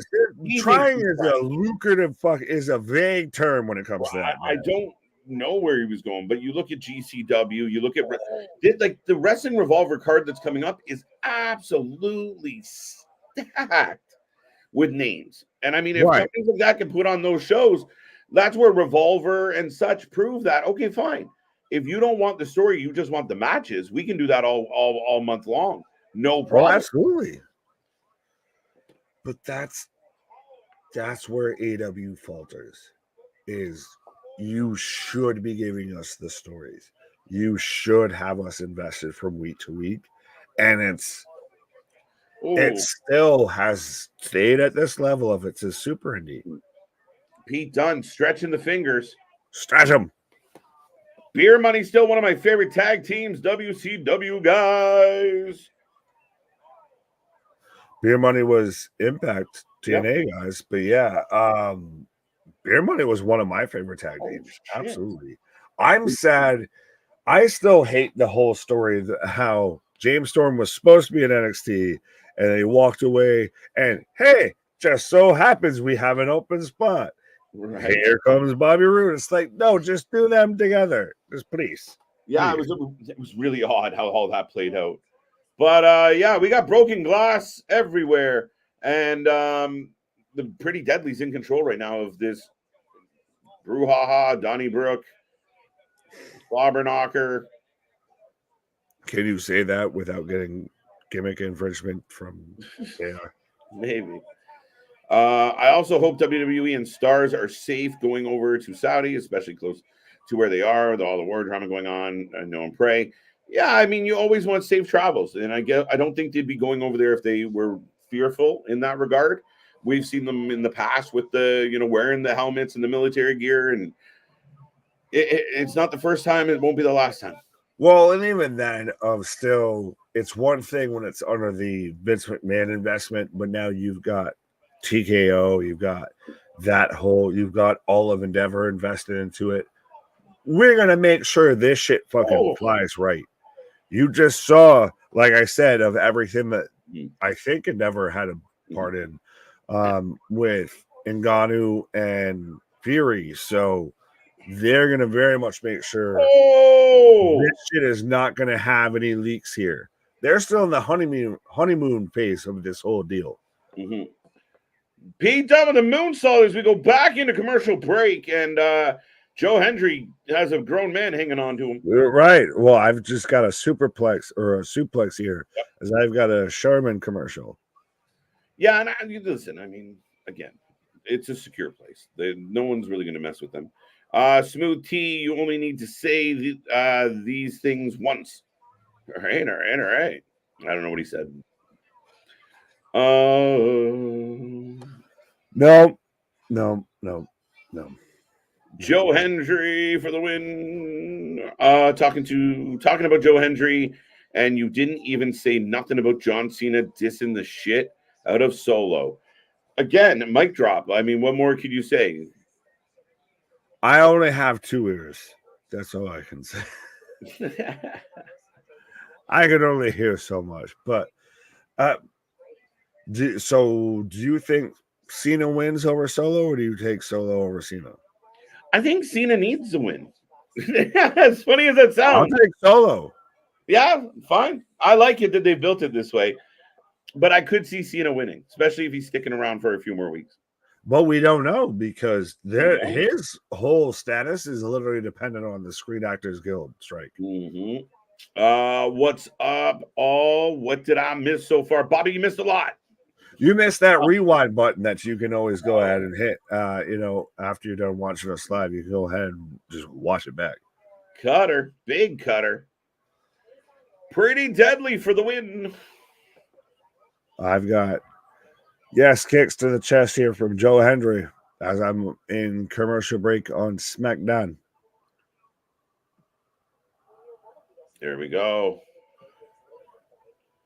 Are you making the upper 40 sound old, KJ? I'm 47, pause. So apparently you have offended the big dog. No, in athlete years, yes. We just have to face the fact. I resemble one of those numbers on the screen, and it's not 47. But yeah, no, it's the 7. It's the 7. It's the 7. But yeah, no, I mean, at the end of the day, when you start looking at it, I mean, again, some of these guys are phenomenal athletes, but you even got John Cena talking about my body can't do what it used to do. The Rock saying I'm not in shape to do a Mania, which is bullshit. Fuck off.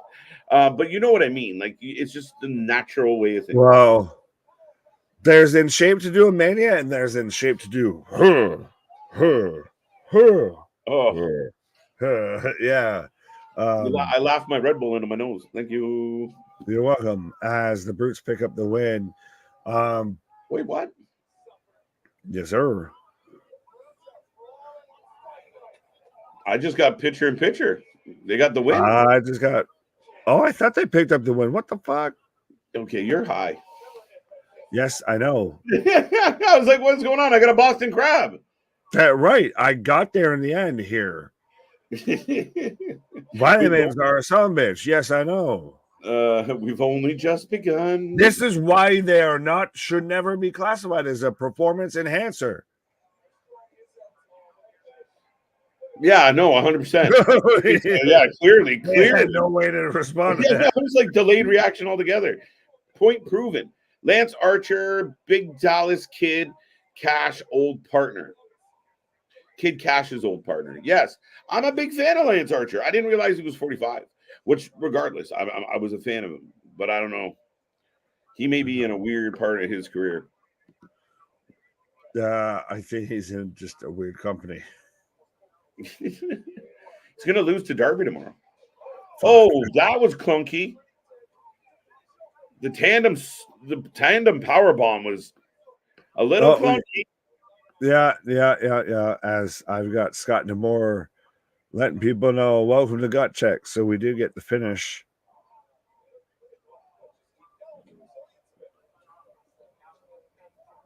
Wait, what? What? Oh, how did I get back here? I don't know where here is. I don't know what's happening. Sting 64. There you go.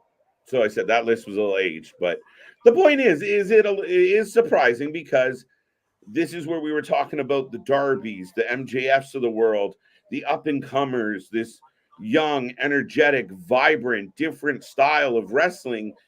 And it's slowly progressed. It's slowly gone down the other way. It's unfortunate. Hey, it's almost like I'm a fucking fortune teller because it's been WCW.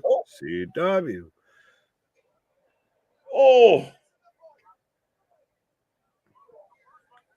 Like, I'm right now am just wanting to like play on the Yo. Since you mentioned this the Sting 64, I'd like to play it on the N64 of old school, WCW versus NWO revenge, so we can sit there and have like Hayabusa and shit like that. Like, that's what AEW is at this point. It's literally Tony Khan is a matchmaker, not a booker. Yeah. Now I don't know if anyone caught the neck breaker into like the knees. That was outstanding by Elton. Fair enough, but I was gonna go with this. With everybody saying wrestling for life. Yeah.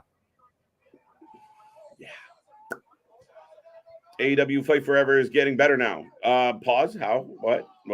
But has it soiled so much of its fan base? Like, I played it opening week, and it was such a fucking hassle and a half to even try and play then. I gave up on it. I gave up.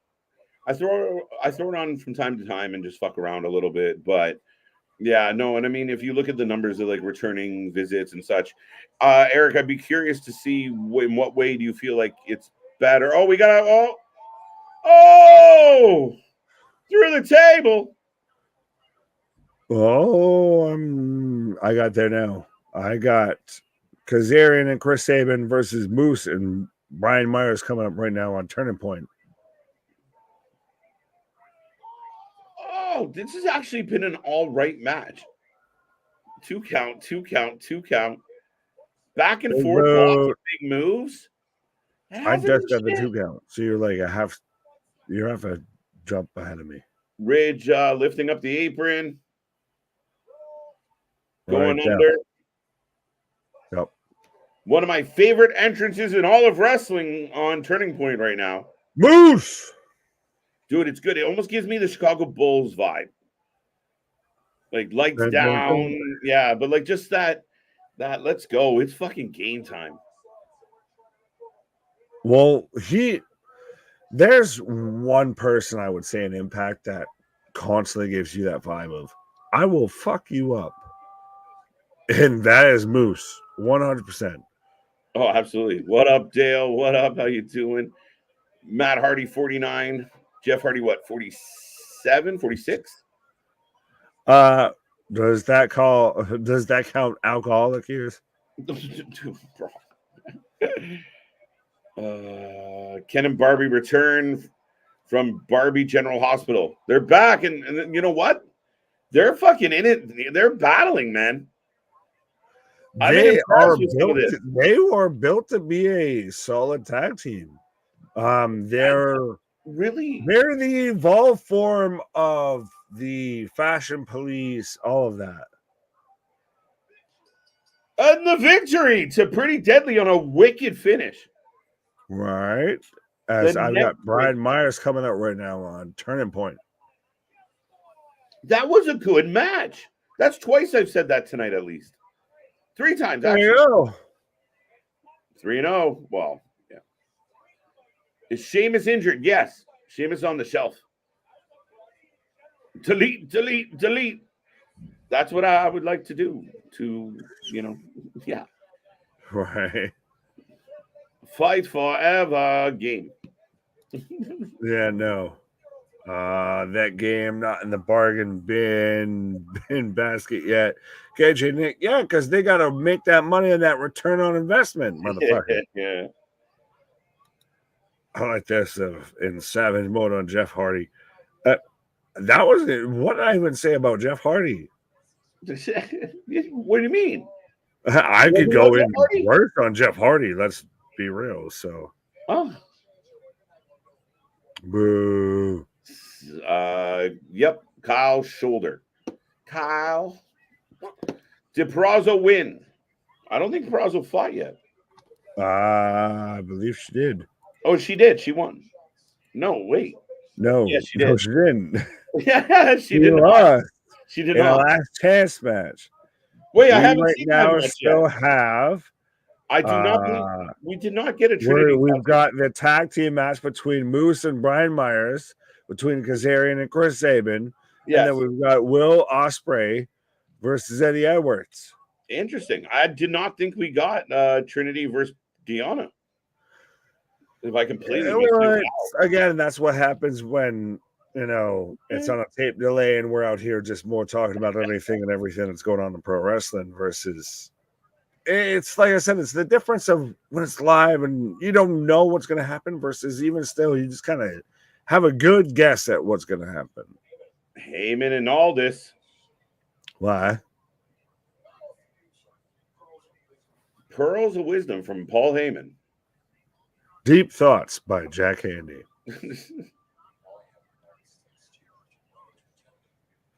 Oh, yeah, we're getting a weigh-in, by the way. For who? What? Logan Paul, Rey Mysterio weigh-in. So Logan can get hit in the face with a bottle this time again? Like, is Dylan Danis going to just show up and just be like, fuck you, man? Him?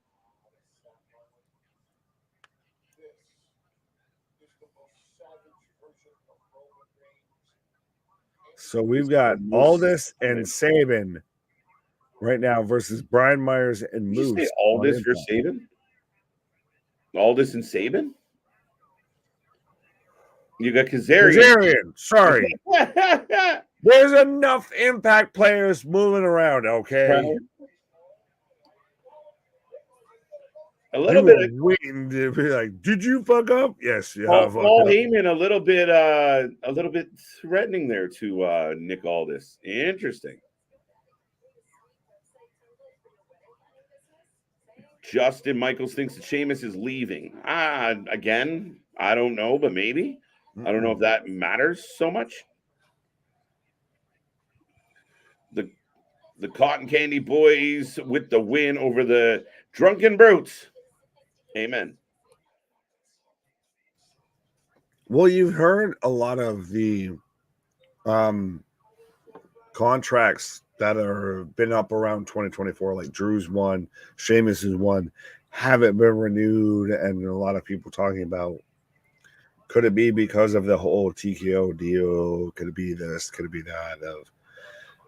I think it's going to be a lot of wait and see, and I think honestly, respectfully, if I was Drew, if I was Sheamus, I look off into the cliff of the abyss that is AEW. Do I want to jump?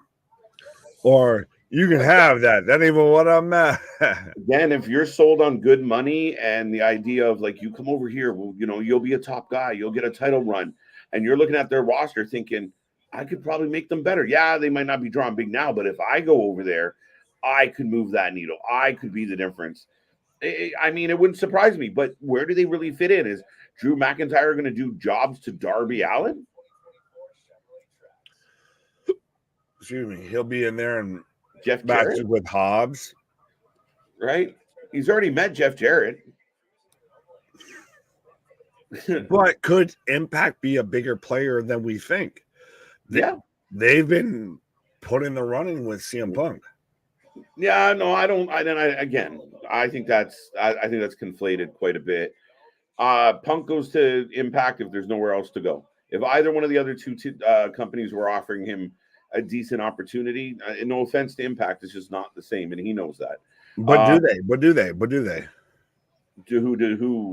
Who does anyone offer? Well, AEW. That's the caveat. It's the ultimate Hail Mary pass. It is the ultimate fucking swerve upon swerve, and not just, I swerve when I drive. I swerve when. No, it's the ultimate swerve. Yeah. If CM Punk is still signed to AEW, still working for them, and he's the one on the demo pass, which is the highest of unlikely situation with this. But would it not be a pretty big coup, I should say, of if Impact manages to sign CM Punk? Yeah, I mean, it would be huge for Impact on a grand scale. Because WWE's pretty much thrown out there publicly of saying we're not involved. Yeah, I don't buy that bullshit at all. I don't buy any of that bullshit. We'll see. Again, I think if Punk still wants to wrestle and WWE is not an option, yeah, absolutely. But we've seen, I know the Impact fans get really eager and excited, like, oh, but it's rare that, you name the last athlete that was at that level that was like, okay, I could go here or there, and Impact one out of the three. It's not very often. I think the only one that's done that recently was Sami Callihan, and he's now become a free agent. So, yeah, another one that would be interesting of where he goes. I still think he goes to AEW. I think you can let him be, partnered with Moxley or in battles.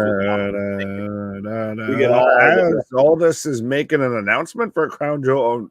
No, we're getting the weigh-in. We're getting the weigh-in. Anyone who is still wrestling in New Japan Wrestling, he is old school WWE wrestler. Hint: Bobby the Brain Heenan managed him. I'll give you what? Anyone know who is still wrestling in New Japan? He's like, that's so like the Vegas shit ever.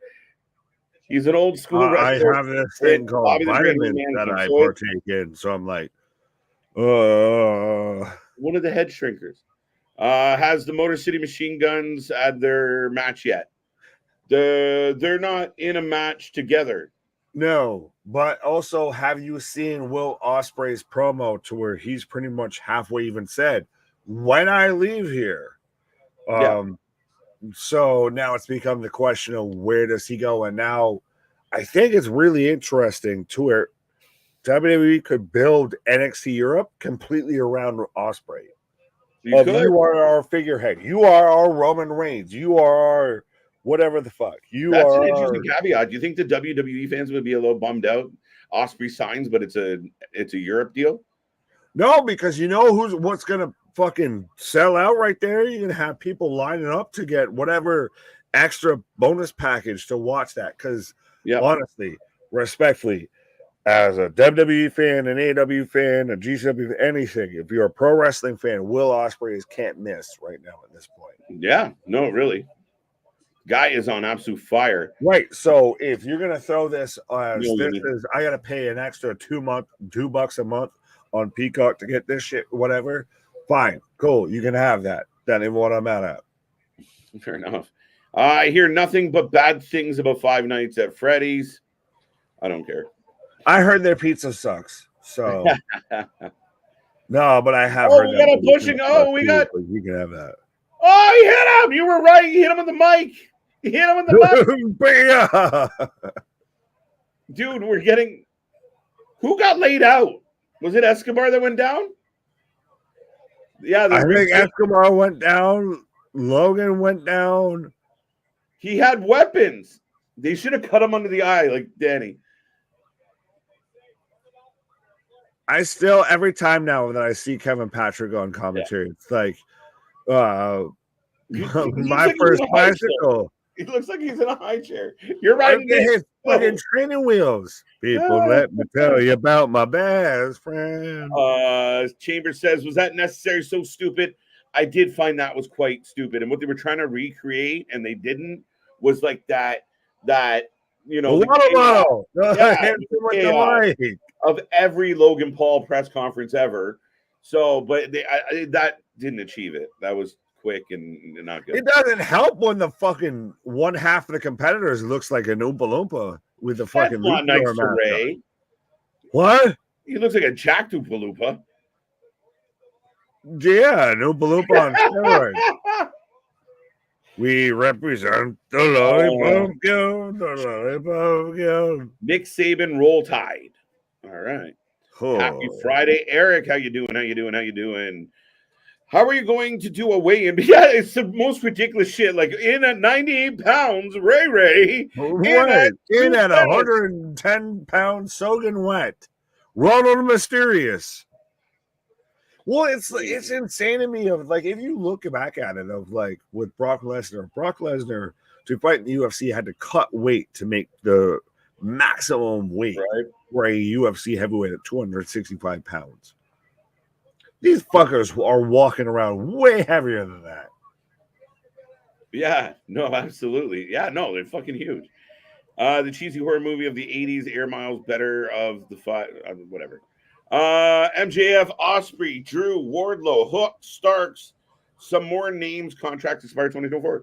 2024 is a big year because it's really exciting about all the names that could be available. You know what's crazy to me about this is it's getting to the point to where it's like the NBA or the NFL of like to where you realize like, oh, so-and-so's contracts are all expiring around this same time. Yeah. And you're waiting to see who signed a contract extension. Who's gonna work out a deal, who is feeling like they need to get moved on. Pro wrestling has entered the pro athletes of free agency. Yeah. Now, whether when people want to admit it or not, that is a true aspect of the fact.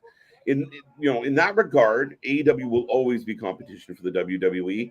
The way WCW was. Again, maybe they didn't use their money accordingly, or Tony could maybe allocate money in a better direction. But at the end of the day, there's a reason why one company is still running and the other two owners of the other company are doing podcasts. Just saying. Fair enough. Do you remember Alf? He's back and in podcast. Let's go. What chances with the WWE leaving for next year? Could TNA get a new network TV deal? I don't know, man. They could. It's not going to be Fox. It's not going to be anything next to Gail. Anything super close to that.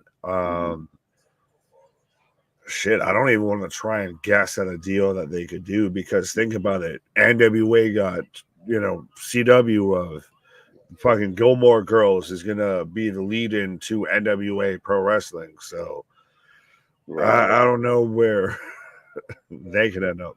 Right. Do you think TNA will be live every week next week? No. Next year? Will they be live every week next week? 2030, maybe. They might reach it then. Yeah, I don't see it. I think it's a cost thing, right? So I don't know. Unless they got some new investors or whatnot, maybe Dixie's back. I don't know what to tell you. It comes into the whole purpose and the whole sentiment of stay in your fucking lane. AEW stayed in their lane. And now you're having discussions of they're the number 2 in U.S. North American pro wrestling versus AEW, which, like we've talked about, wants to book 20,000 seat arenas but can sell 4,000 seats. What are we doing here?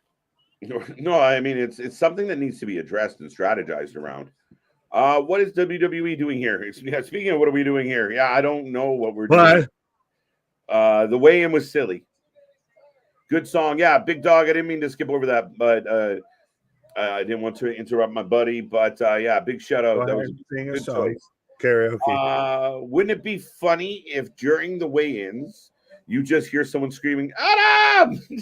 No? It would be surprising. No.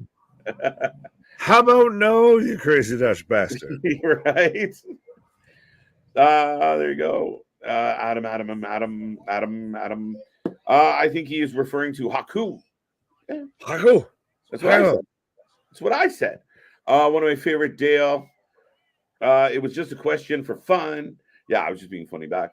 I don't know what do we got? Ray just punk slapped Logan. Yeah. Why?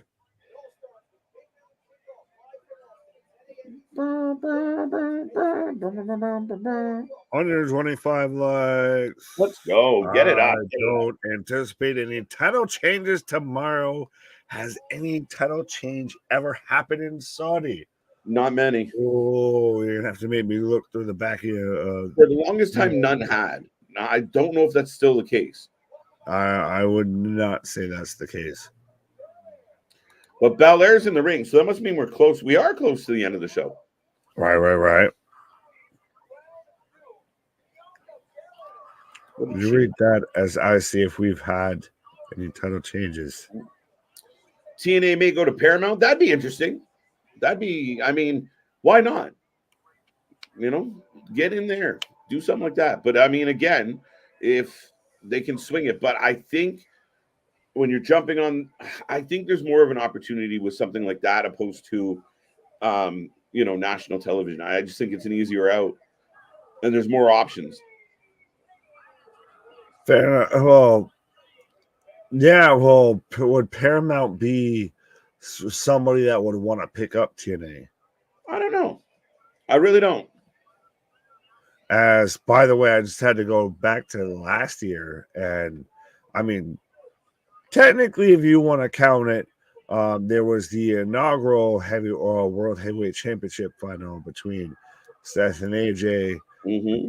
Wouldn't fully count that as a title change, but Asuka did beat Bianca Belair for the WWE Raw Women's Championship. So had to go all the way back of last year for a title change. Way back to fact check. Right there, way back machine. All the way to last year to show that anything can happen on a Saudi show. I'm just gonna go on the record. I love Bayley. I don't care what anyone says about her. I'm a big fan. I don't want to hear shit. MJF, WWE. I love crepes. 2024, trust me. When Samoa beats him in rematch after Switchblade, so you really think Samoa Joe will be the one to take the belt away from MJF, and MJF will not be in AEW in 2024? Wow. It's a lot. I don't think the precursor has to end with the they're not lead to the end result. By the way, 100%. I am a Bayley buddy, 100%. Just saying, man's got she's got more wagon than a fucking convoy. But I don't think MJF losing the belt to Samoa Joe or anything like that is going to precursor him going to WWE. It's still so funny to me how you're already seeing rumors that he's signed a secret extension and everything. I think he's just literally they're leaning on him that fucking hard. Yeah. 1, 2, 2. Yeah, 2 count from Bianca. As I've got a spear from Moose. Moose has got a good 1, spear. 2, 3. As Moose picks up the win. An unrated spear out there. Moose is a big man. He drills that spear. Moose is the guy I'd like to see that would see how he'd blend into WWE. I thought so. I mean, it would be very interesting. I mean, people were talking about like, ooh, could we get Moose and Roman? Like, that's where, he's that guy, right? Like, I'd like just even a few between, say, Moose and Cross. Like, that's the thing is Cross is a guy that's, I think, still same body structure, same size, everything. And you're like, what are we doing with him? He just looks through the curtains all spoopy. maybe let's actually do something. I'll be right back. Fair enough.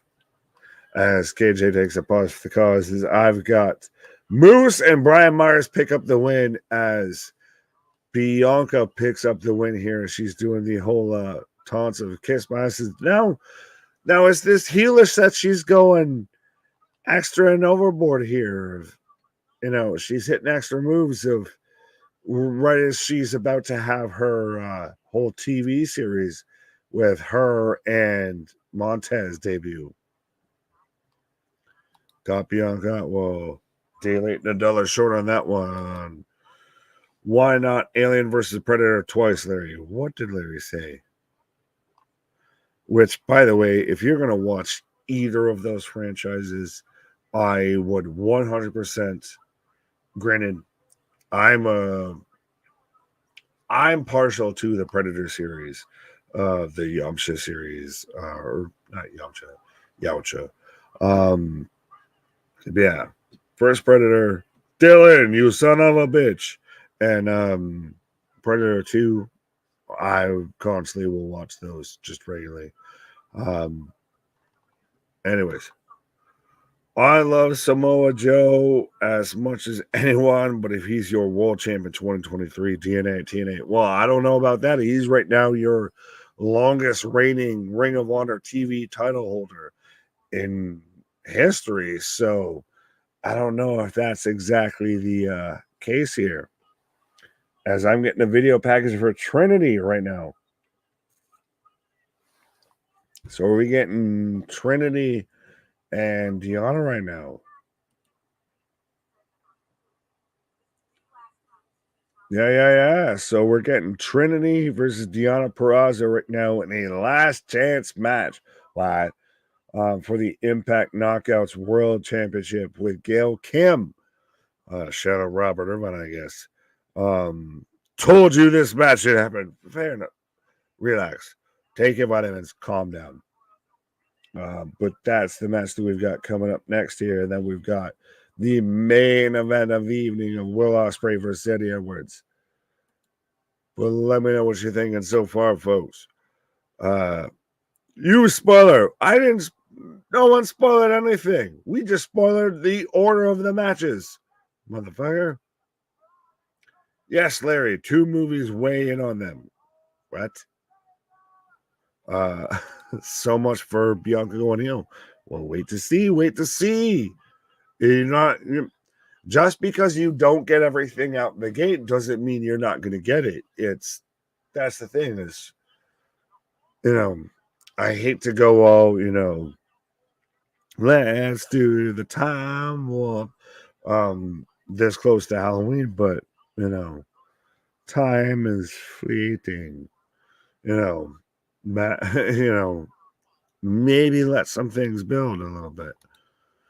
Got that one. Bobby, I did not know they had a weigh-in. There you go. I like the movies, the first one more, if that's what you meant. What are we talking about? Why are you spoiling it? Who is spoiling it? No one's spoiling anything. Way to go. What did I do? I didn't do nothing. I just told you matches that were happening. Yeah, but you may have let something slip earlier, but it was funny as shit. What? No picture in picture. None. Say nada. None ya. What did I let have happen? You may have said to people that this match happened and said this match happened and this is who won this match.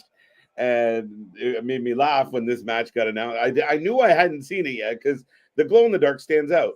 Oh, you can have that. That ain't what I'm That's was just funny. You're like, wait, what did I do? Predator's better. You know what? You have that. Predator is a better series. 100%. Dylan, you son of KJ, you son of a bitch. Now wait, is Predator more like the first one's really good? Second one's meh. I don't know. Alien might have the nod in a series. Right, but would you rather? I'd rather go watch back the Predator movie more than I'd watch back Yeah. Alien or Aliens. And honestly, I know a lot of people shit on it. I'm a fan of Predator 2, with Danny Glover and all of that. Yeah. Now, granted, it does get a little fucking wonky.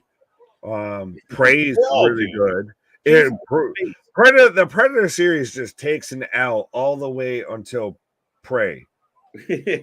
Fair enough. It really did. It went downhill. But we've been talking about her going heel for months. Seemed like she was building it, but now she's full face. I think her losing at Crown Jewel could be the catalyst. Yeah, could be. Right? She's going to win tonight. Bayley loves doing a job. She's like the Daniel Bryan of the women's division. Pause. Right. No, you're fine. A Freudian slip for Nick. Yeah. What? Gail Kim is the referee, by the way. Yes. Special guest referee. What's attire do you like, Bianca? Long pants or short legs showing? Zach, interesting question. I'm a Freudian slip right here. All right, Nick Freudian slip in that way. Oh, no, he's coming back. He needs a re-up. As for me, I liked both movies. I liked both, Bobby. I'm not I think like Nick, but I think for me, the first movie was better for Predator, but then the series as an entirety kind of fell off. And I think Alien overall, like Alien 2, 3, 4 were stronger movies than the additional sequels for Predator.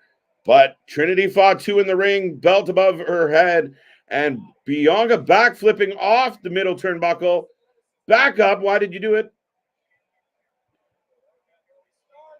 Adding Predator to the list of Nick. It's true. Nick is obviously a Predator fan. Where do you think he gets? Yeah, exactly. That's Jeff's getting it. Jeff's following along. Thank you, Pastor. Oh, we got a 2.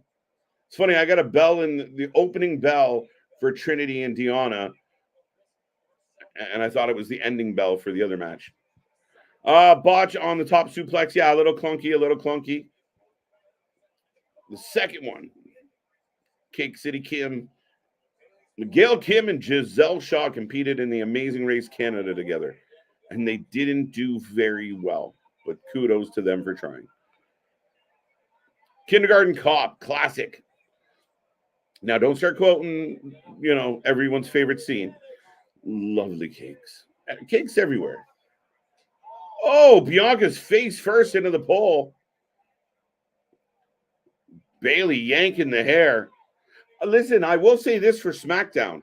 It might not be the most riveting SmackDown we've ever seen, but I think I can make a valid argument that the matches that have existed on the show have been pretty good.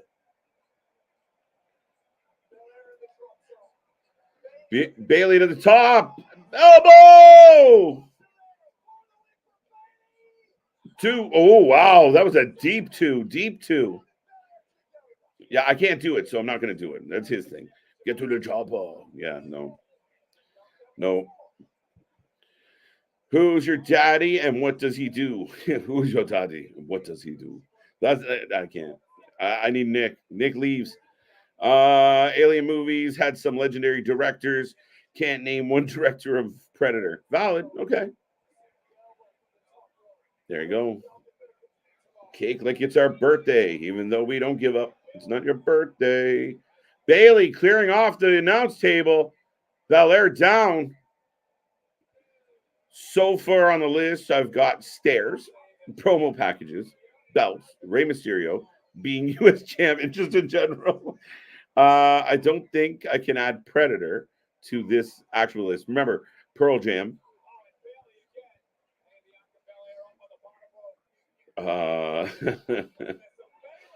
Trish being better than Becky might be on that list. Belts is a good one.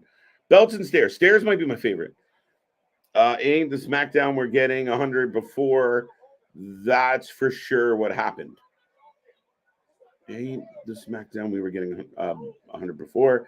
Yeah, I mean, listen, I think SmackDown has kind of led the way over the last quite a while of being the better of the two shows. We talk a lot about Raw being a bit of a dredge a lot of weeks. But, crossbody over the top to the floor. A good match. Absolutely a good match. Is right now Trinity versus Deonna. Yes, we got Trinity versus Deonna. Trinity is all Britished up. Good start to that match as well. I will say Turning Point's been a very quality show. I find it funny that you pre-tape the show and you can kind of dictate when you release it. I'm a little surprised that Impact would put it out on a Friday. Why not maybe a Sunday night, like when nothing else is going on, or a Thursday instead of your weekly show? I don't know. I just feel like this has been a really good show, and it gets swept under the rug a little bit going up on a Friday night. Even though it's a taped SmackDown, it's also a taped pay-per-view. Oh, Belair with the ponytail to the baby. KOD. What do you mean? It's the 1, 2, 3. KOD. All right, big win for Bianca. As I kind of anticipated. I do not believe. I think she could, but I don't believe she's going to win tomorrow. What up, Eric? Yes. SmackDown, 4.5 out of 10. A-Town not feeling it. I got to give him credit for some of the stuff I got tonight, though. I didn't think it was that bad. I thought it was a decent pace. I thought every KO A-Town was a good match. This match was decent. What other match did we get? Yeah, that doesn't help my argument. Yeah, I thought it was okay. I didn't love it. I didn't hate it. I think 4.5 might be a touch low for my taste.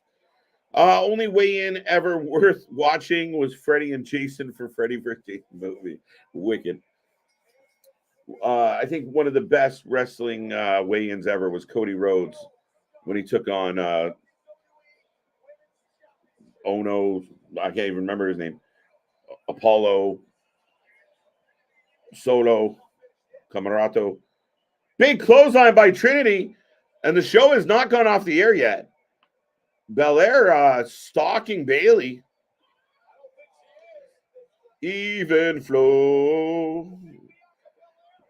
Dude, I adore Pearl Jam, so it's a tough take. KOD through the table. So Bianca put an exclamation mark on this one. Yeah, I mean, not a bad show. Not a brilliant show. You know they were mailing, they're mailing it in. You know it was pre-taped. They weren't going to give anything huge away. But overall, that was pretty good. John Cena solo was decent. John Cena shot all over Solo.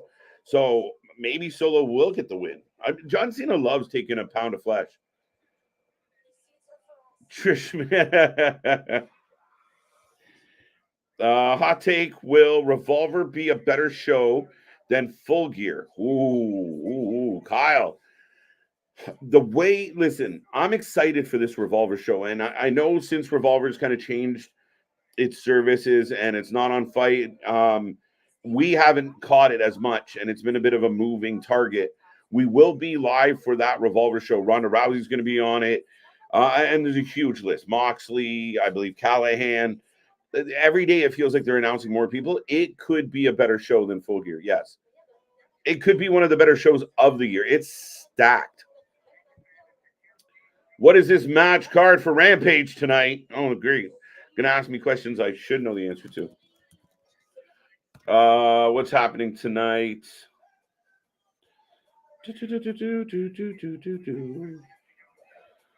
Oh, yeah, we're getting the Lucha del Dia de los Muertos.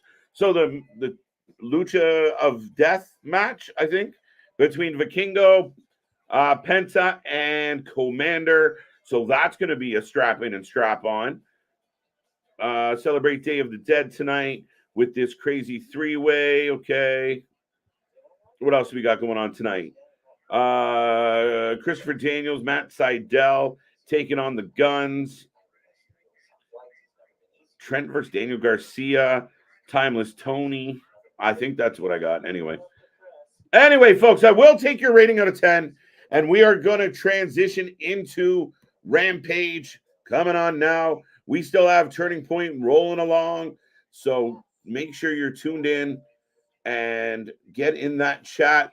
Let's talk a little wrestling. How did you feel about SmackDown this evening? Oh, son of a bitch.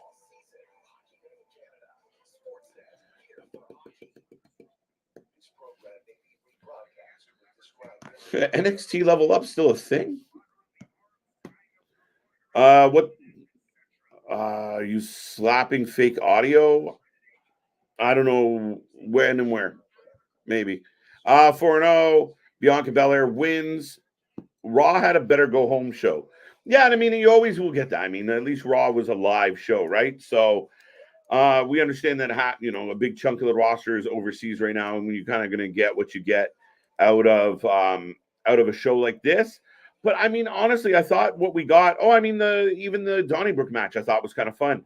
I didn't think any of the matches sucked tonight. I mean, even the women's tag match was okay. Unexpected winner. It was all right. Anyone hear the sound of what WTF? I don't know if it was needed. I didn't catch it, Justin. I will admit that. Bianca, my girl. 4 out of 10. 4 out of 10. 5.5.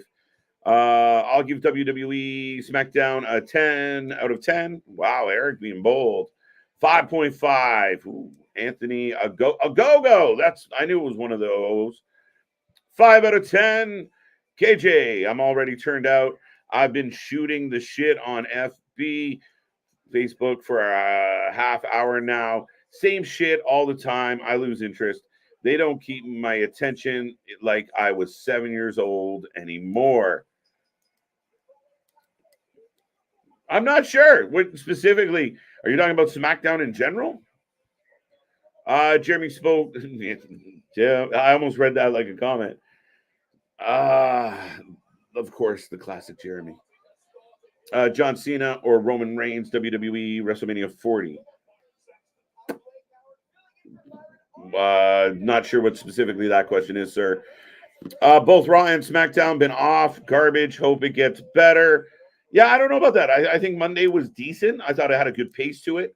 I thought the last 2 Mondays had good pace to it. Friday's been all right. I mean, the last couple of weeks, especially with Roman returning. Again, tonight is kind of a mailed-in show. It's a pre-taped show. But I thought, realistically, and somebody else can tell me I'm wrong out there, of like, no way, the matches were terrible. But I thought the matches were good. Right? And I thought some of the promos, I thought Cena's shit was good. I thought LA Knight and Roman set the tone. I mean, was it, again, one of like those most outstanding shows ever? No. Was it a show we're going to be talking about in December? Probably not.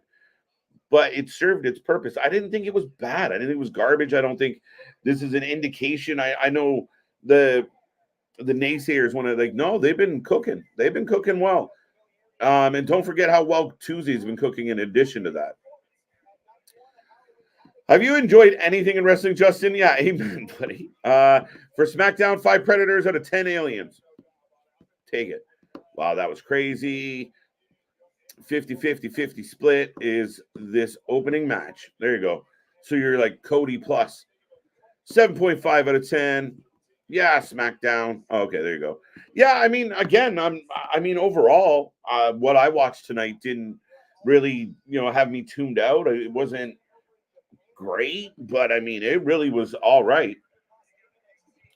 I don't like tape shows. Well, Gilly, now we're just being a little bit difficult. You got to do what you got to do. We're getting a big show tomorrow morning, essentially. So, yeah, I mean, nobody loves the tape show, but I'll take it for what it's worth. Come on, Trinity, let's go. Yeah, Trinity's on the top rope right now, setting up Deonna. The Lucha match is crazy. All right. Remember, no spoilers, folks. I'm going to see if I can pull up. SmackDown gets a 0 watching NASCAR. There you go. At least you're honest. At least you're honest. I'll take it. I'll give SmackDown a 6. I mean, it was, again, to me, 6 isn't the highest. Did it fail tonight? No, I don't think so. I don't think it was trash. I don't think it was garbage. I don't think it was boring. I thought it was decent. I thought the matches stood up for what they were. Again, not a whole lot of depth to them, but nonetheless. And I thought they did okay, kind of hyping up important shit for tomorrow. So at the end of the day, I'm going to give it a 6. By no means is that a resounding grade, but it's not terrible. And oh yeah, I got Penta, Commander, and Vikingo in the ring, and I can only imagine what this is going to be. I went 5.5, so you're not far off from me. Yeah, I'm like kind of right there, right? If you 5.5, I mean, I understand if 5 to me, saying it was 2, 3, 4 might be a little bit low, but that's just me. It's just me. Maybe I'm easy to please on a Friday night. Penta throwing the glove out to Alex.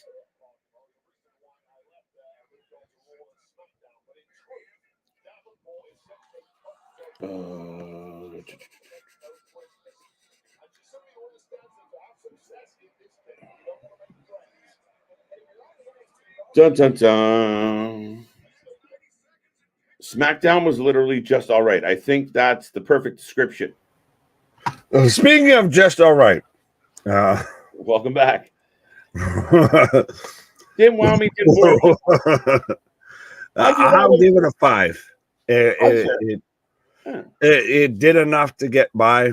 It was a placeholder. That's all it was. Yeah. That's all it will be. That's all it was meant to be.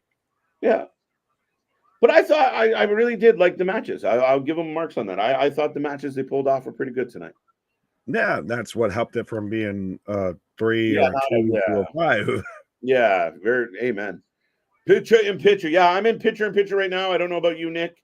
I got to pull my sugar stay up. As Penta looks to be in control right now. Lucha.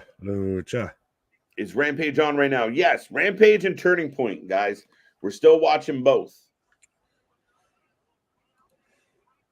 That's because that, goofy haired Tony Khan won't let us stop. Yeah, I have picture in picture right now as I'm cutting back to Penta right now in control of Vikingo. Yeah, I'm still in picture right now. Penta walks around a lot. I'm a huge Penta fan, but he has a lot of downtime, especially for a lucha. This would be really cool if this was like CMLL and this was like a pay-per-view versus this is just thrown together on a fucking Rampage. Again, I mean, the same kind of thing I said about SmackDown. I mean, I literally thought this was advertised for a Dynamite. That's why I halfway sent it to you before, because I was like, I thought this was on a Dynamite, not on a Rampage. Yeah, you're not. And again, you're not wrong. Like, it really definitely, again, it has all the makings of to be a good match. I mean, if you seasoned in a little reason for this match, I'd be like, okay, but it is. That's the thing, is this is why this goes back to Tony Khan is a fantastic matchmaker. Terrible booker, because give me a goddamn reason as to why Superman is fighting fucking Spider-Man all of a sudden. Let me know why this is happening. Mm-hmm. Oh, a clear shooting star press into nothing into a fucking code breaker, followed by the King of Canadian Destroyer from Commander. Oh, I got Commander going up to the top on the top turnbuckle. Let me know when you get everybody down. Oh, code breaker! What the fuck was that? A flying crucifix. Then the Canadian Destroyer right now. All 3 men down. Okay. I got the picture. Do you have the picture in picture of Commander hitting the no? He does the old school walk, but hits right now. Okay, into the backflip, caught by a code breaker. Again, nice sequence. Again, as now Deonna's going at the referee right now. So Gail came out here.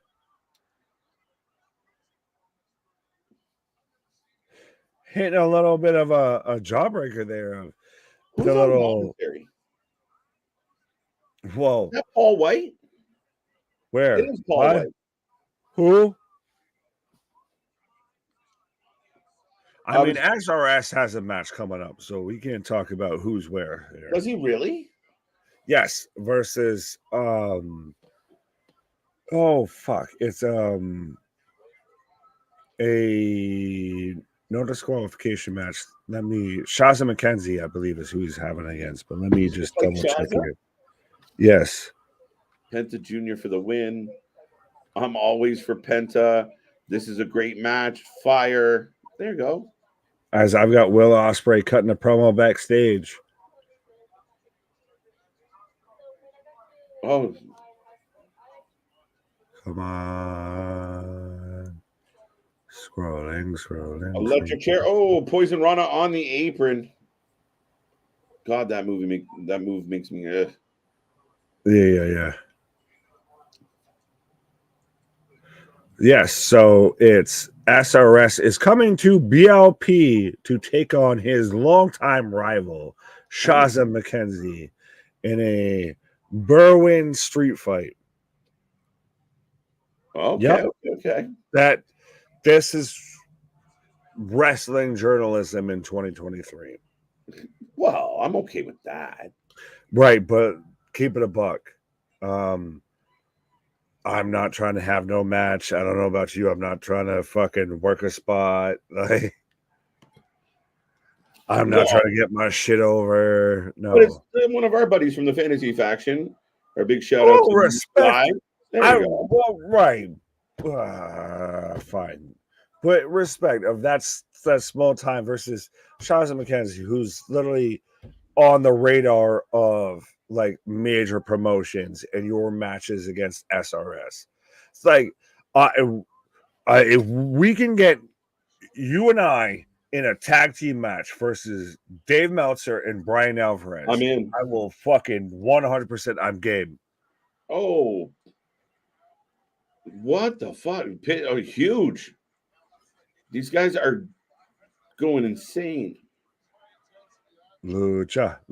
I just got the Canadian Destroyer right now. I'm probably shot behind.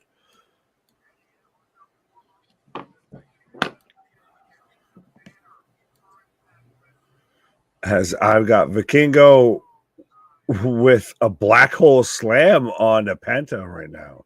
Super kick. 2 count. Oh. Going up top. Why is Vikingo literally? Oh, getting 630. Oh, 1, 2.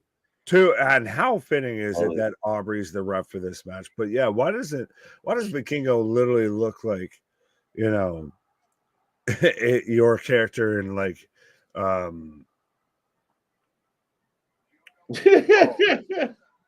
blanked on it. Vikingo to the top. He'll come back. 450. No, 630. Right. So I've got Ospreay. Oh, fucking inside out.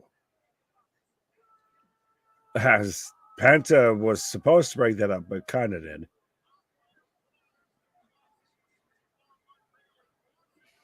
Small package pile driver on halfway on the Vikingo. 2, 3 as Penta picks up the win. There you go. The vet picking up the win. I'm okay with that. Whoa. My match is still going. Which match? The match you just. Okay. I've got Alex Ibrahantes out here. There you go. Going for the. Oh, he was kind of purposely on the other guy. Okay. 3. Why in the fuck does this look like the misfits of all misfits? So I've got Jeff Jarrett, Karen Angle, that she literally looks like she's standing in a wind tunnel. Sanjay Dutt, Jay Lethal out here with that flannel trying to be some lumberjack, and Satnam who he looks like the pineapple under the sea that everybody lives inside of.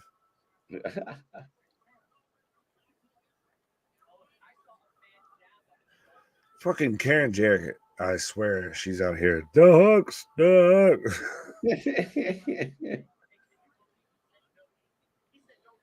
So they were trying to recruit. They were trying to recruit Ortiz, didn't go well. And again, we get more Jeff. Can you blame him? Can you blame him? Well, now that means it's probably going to lead to a rivalry, which I don't think is great for Ortiz. But who? Yeah, and again, we've talked about it. Those young whippersnappers on AWO: Jeff Jarrett, Chris Jericho, Paul White, Ric Flair, Sting. It's just amazing the depth of young talent that they use over there. Right? WCW. The lights are out in Georgia on AEW.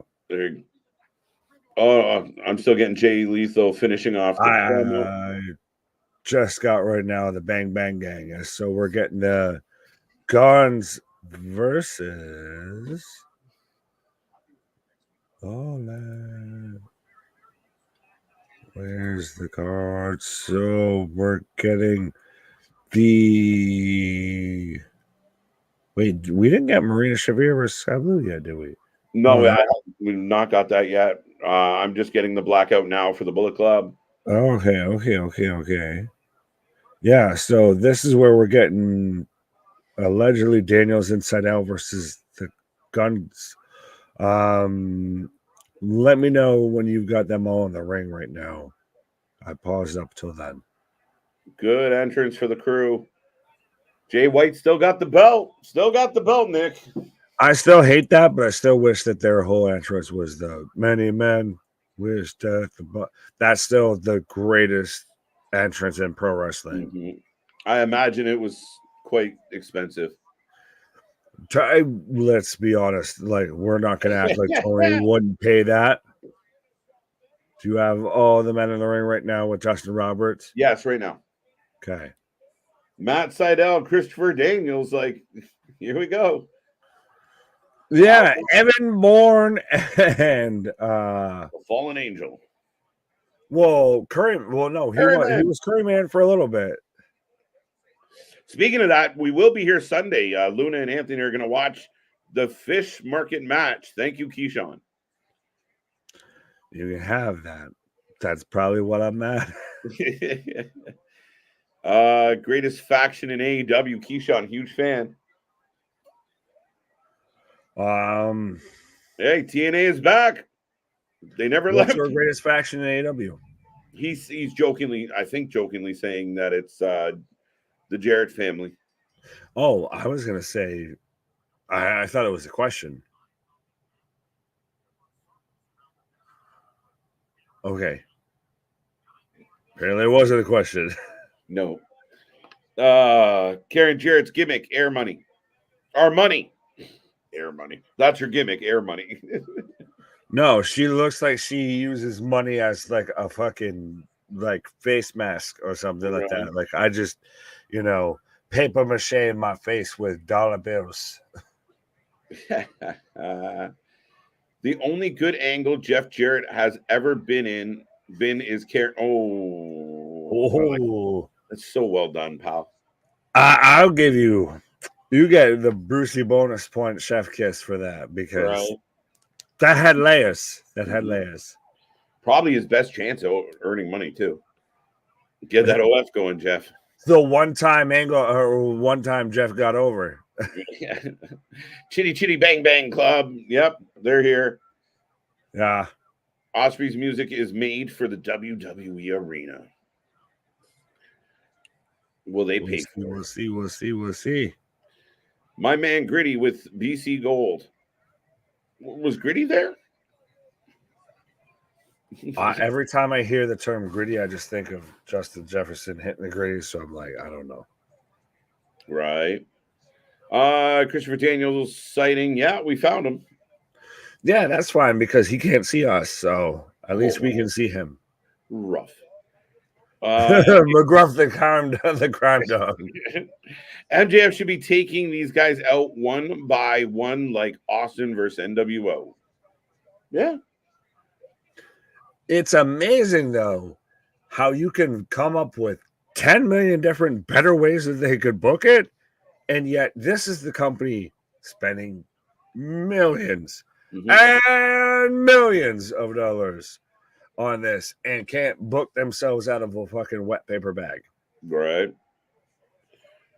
By the way, good evening, gentlemen. Still grinding, I see. God bless you. Always grinding. We're going to grind all day tomorrow. It's going to be a long one, folks, but we're here at 11:30 a.m. and we will have Crown Jewel. And then we will be back for Collision. Sunday, we're going twice. 2 different shows. It's going to be a fun one. Back on Monday and all over the week. We watch more live wrestling than anybody else, folks. We really do. What comes around is all around. I don't know how to follow that up. I was out here. I don't know. Be out here grinding. Big Dog saying House of Black. I mean, I can't call them the best faction in AEW. Can't. Ace Steel, CM Punk, and Larry. Maybe they have the best win-loss record. No, right? They're batting 1,000. Right. That man might be 0-2 in UFC, but he is 2-0 in backstage fights. Right? That's funny. It is Curry Man. It is. Yes. Layers. It's got layers.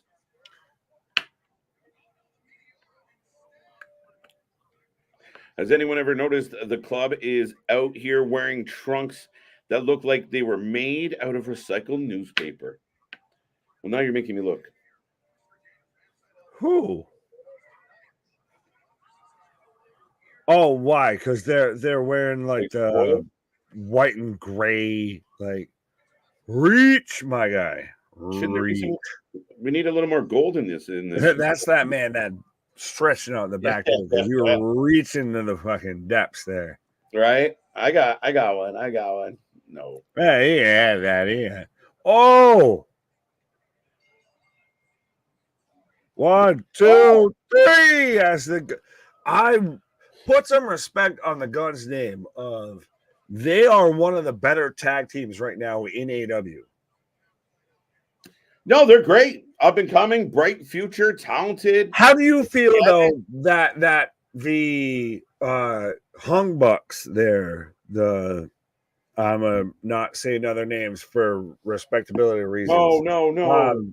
Turn around and they won the 6-man tag Ring of Honor titles to then turn around and hold them for a little bit and then drop them back to who they won them off of and everything. Because odd, right? Like I don't you can have that. That's just literally that's flexing just to flex. Yeah, but what is the method to the madness with that? There is no method to the madness. 100% with it. That's the thing. This is literally the inmates run the asylum. True. Now we're getting a promo after the match. If you're not down with that, we got 2 words for you. Flapjack. That's 2 words. That's 2 words. Fingers up. There you go. Jeff, stop focusing on their trunks. Facts. The old Bucks, Nick. The old Bucks, says Vance. Where were they?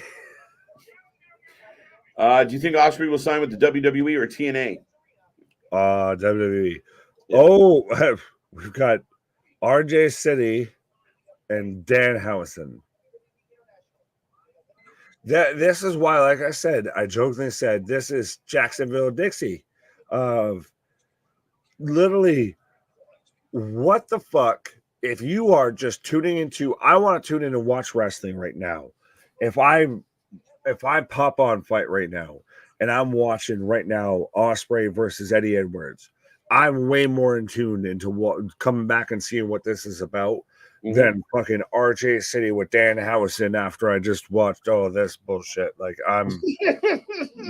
you can have that. No, thank you. You ended up sounding like Walter Matthau in fucking Grumpy Old Men at the end there. Just, I'm not having it. 100%. We've talked about how we're fucking Statler and Waldorf here. Right, there you go.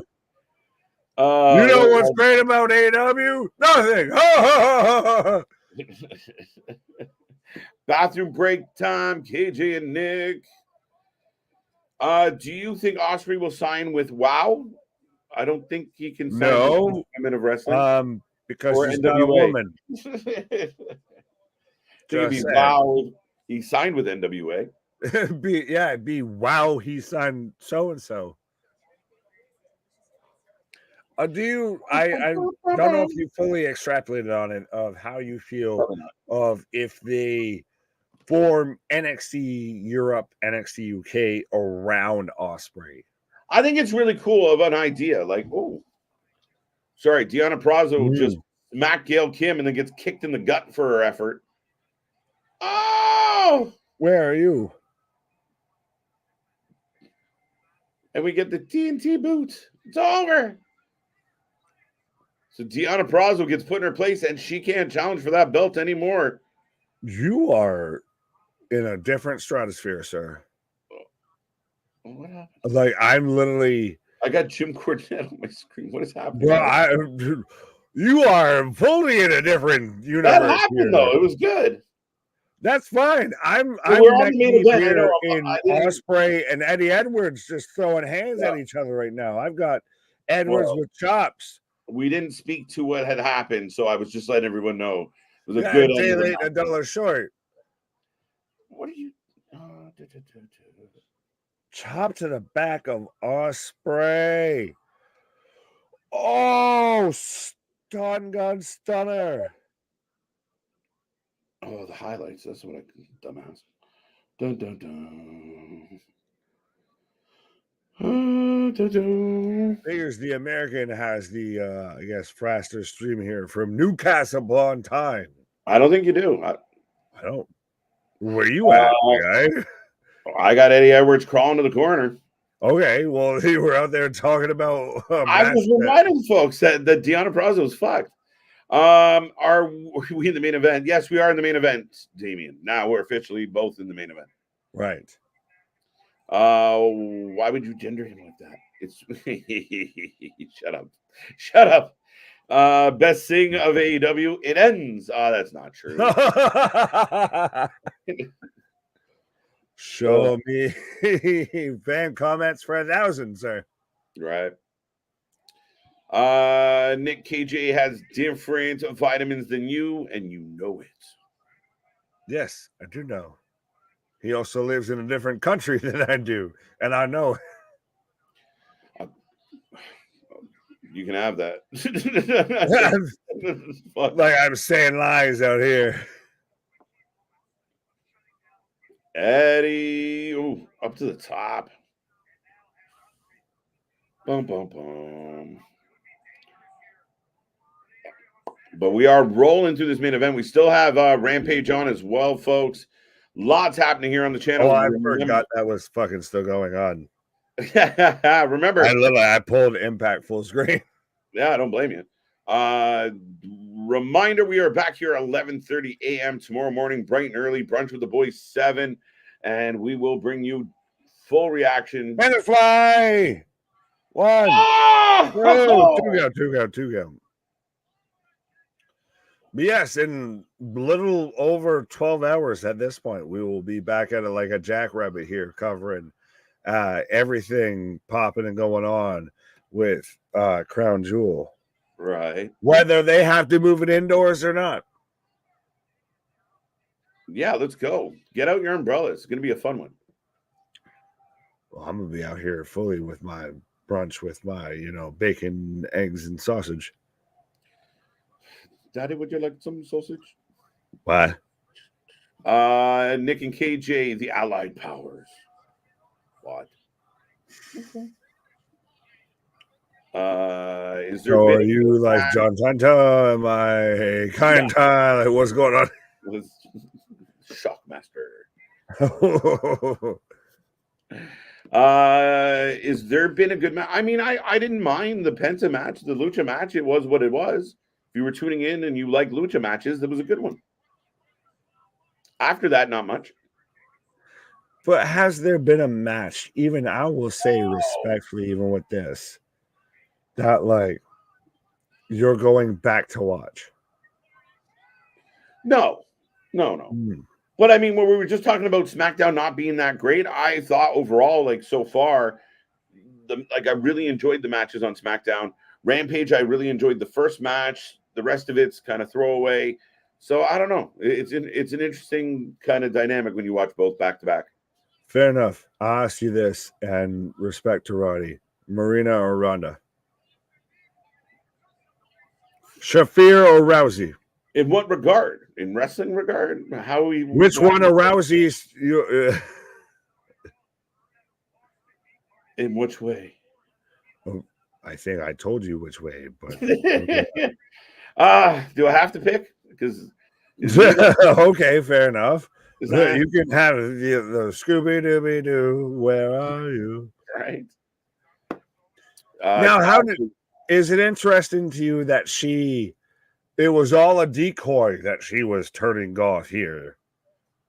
Yeah, I didn't like it. I didn't like it, like the double turn, like, oh, she's turning evil. No, she's not.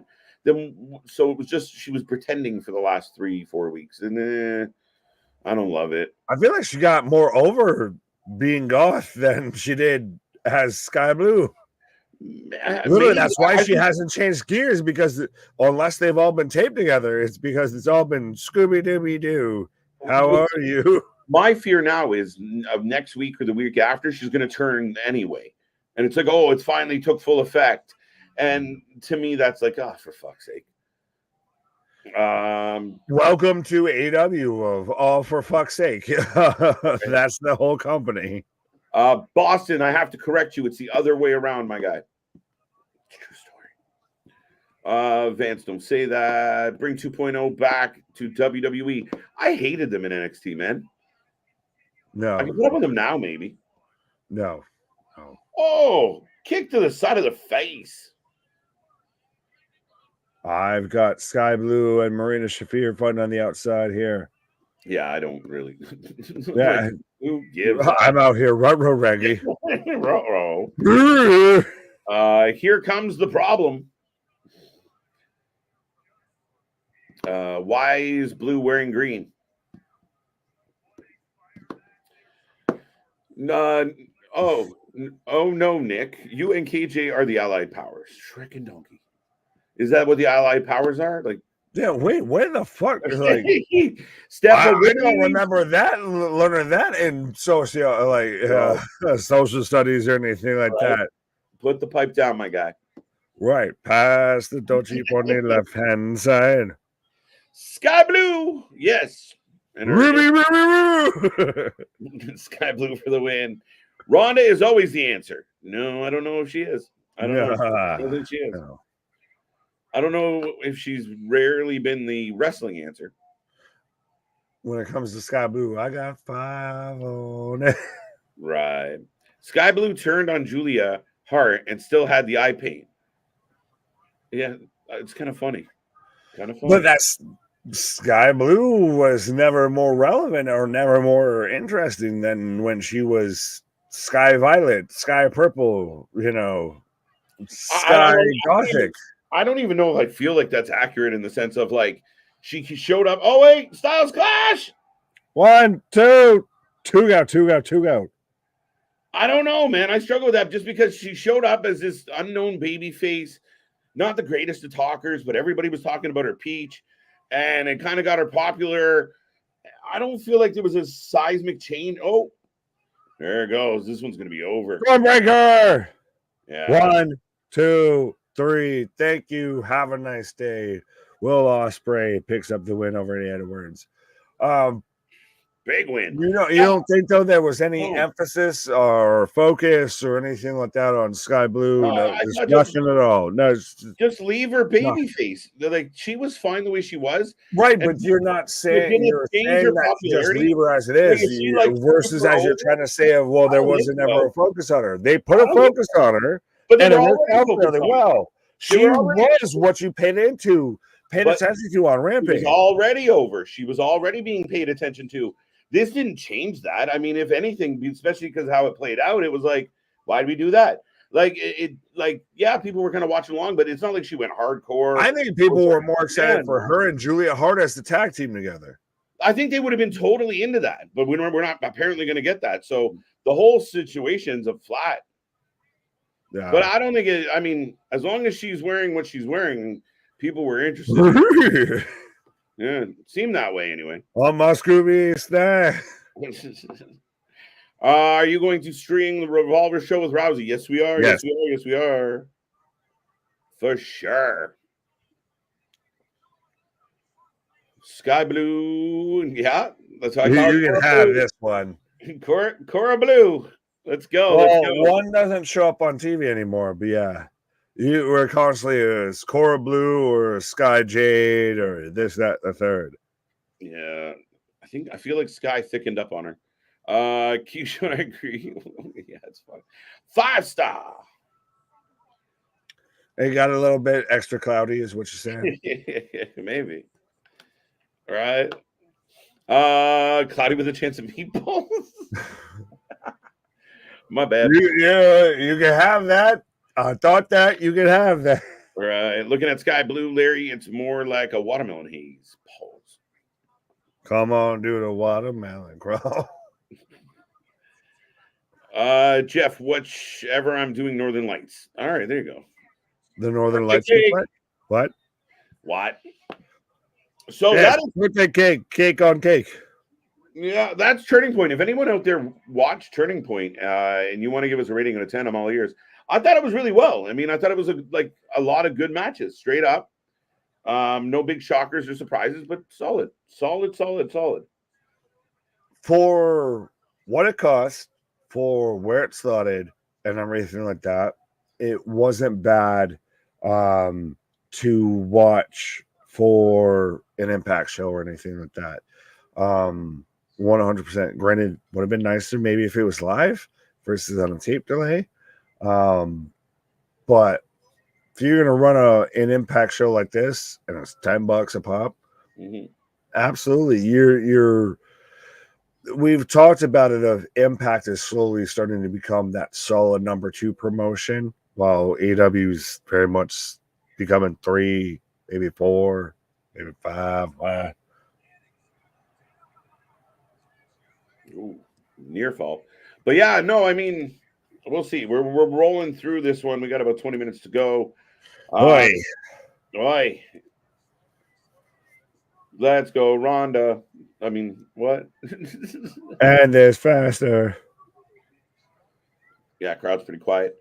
It's funny when you do what, like, you think you'd say to the talent, like, listen, you turned on Julia, so can you wipe off the makeup and change your gear for your next match? So hell no. We'll just run it like it's the exact same night. No big deal. Who cares?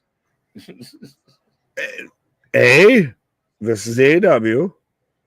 And B, if I'm looking at Sky Blue, yeah. Like, but that's kind of I mean, we get that vibe no matter what she's wearing. So I understand that, but again, we've talked about the falls and the laments of AEW at this point. It's Jacksonville, Dixie. This is Eric Kahn right now with this whole situation. This is the Vince Tony going on. Shafir was showing the ref her belly button. What the fuck was that? I'm so confused. She got no big kick. She got no. You think you know me?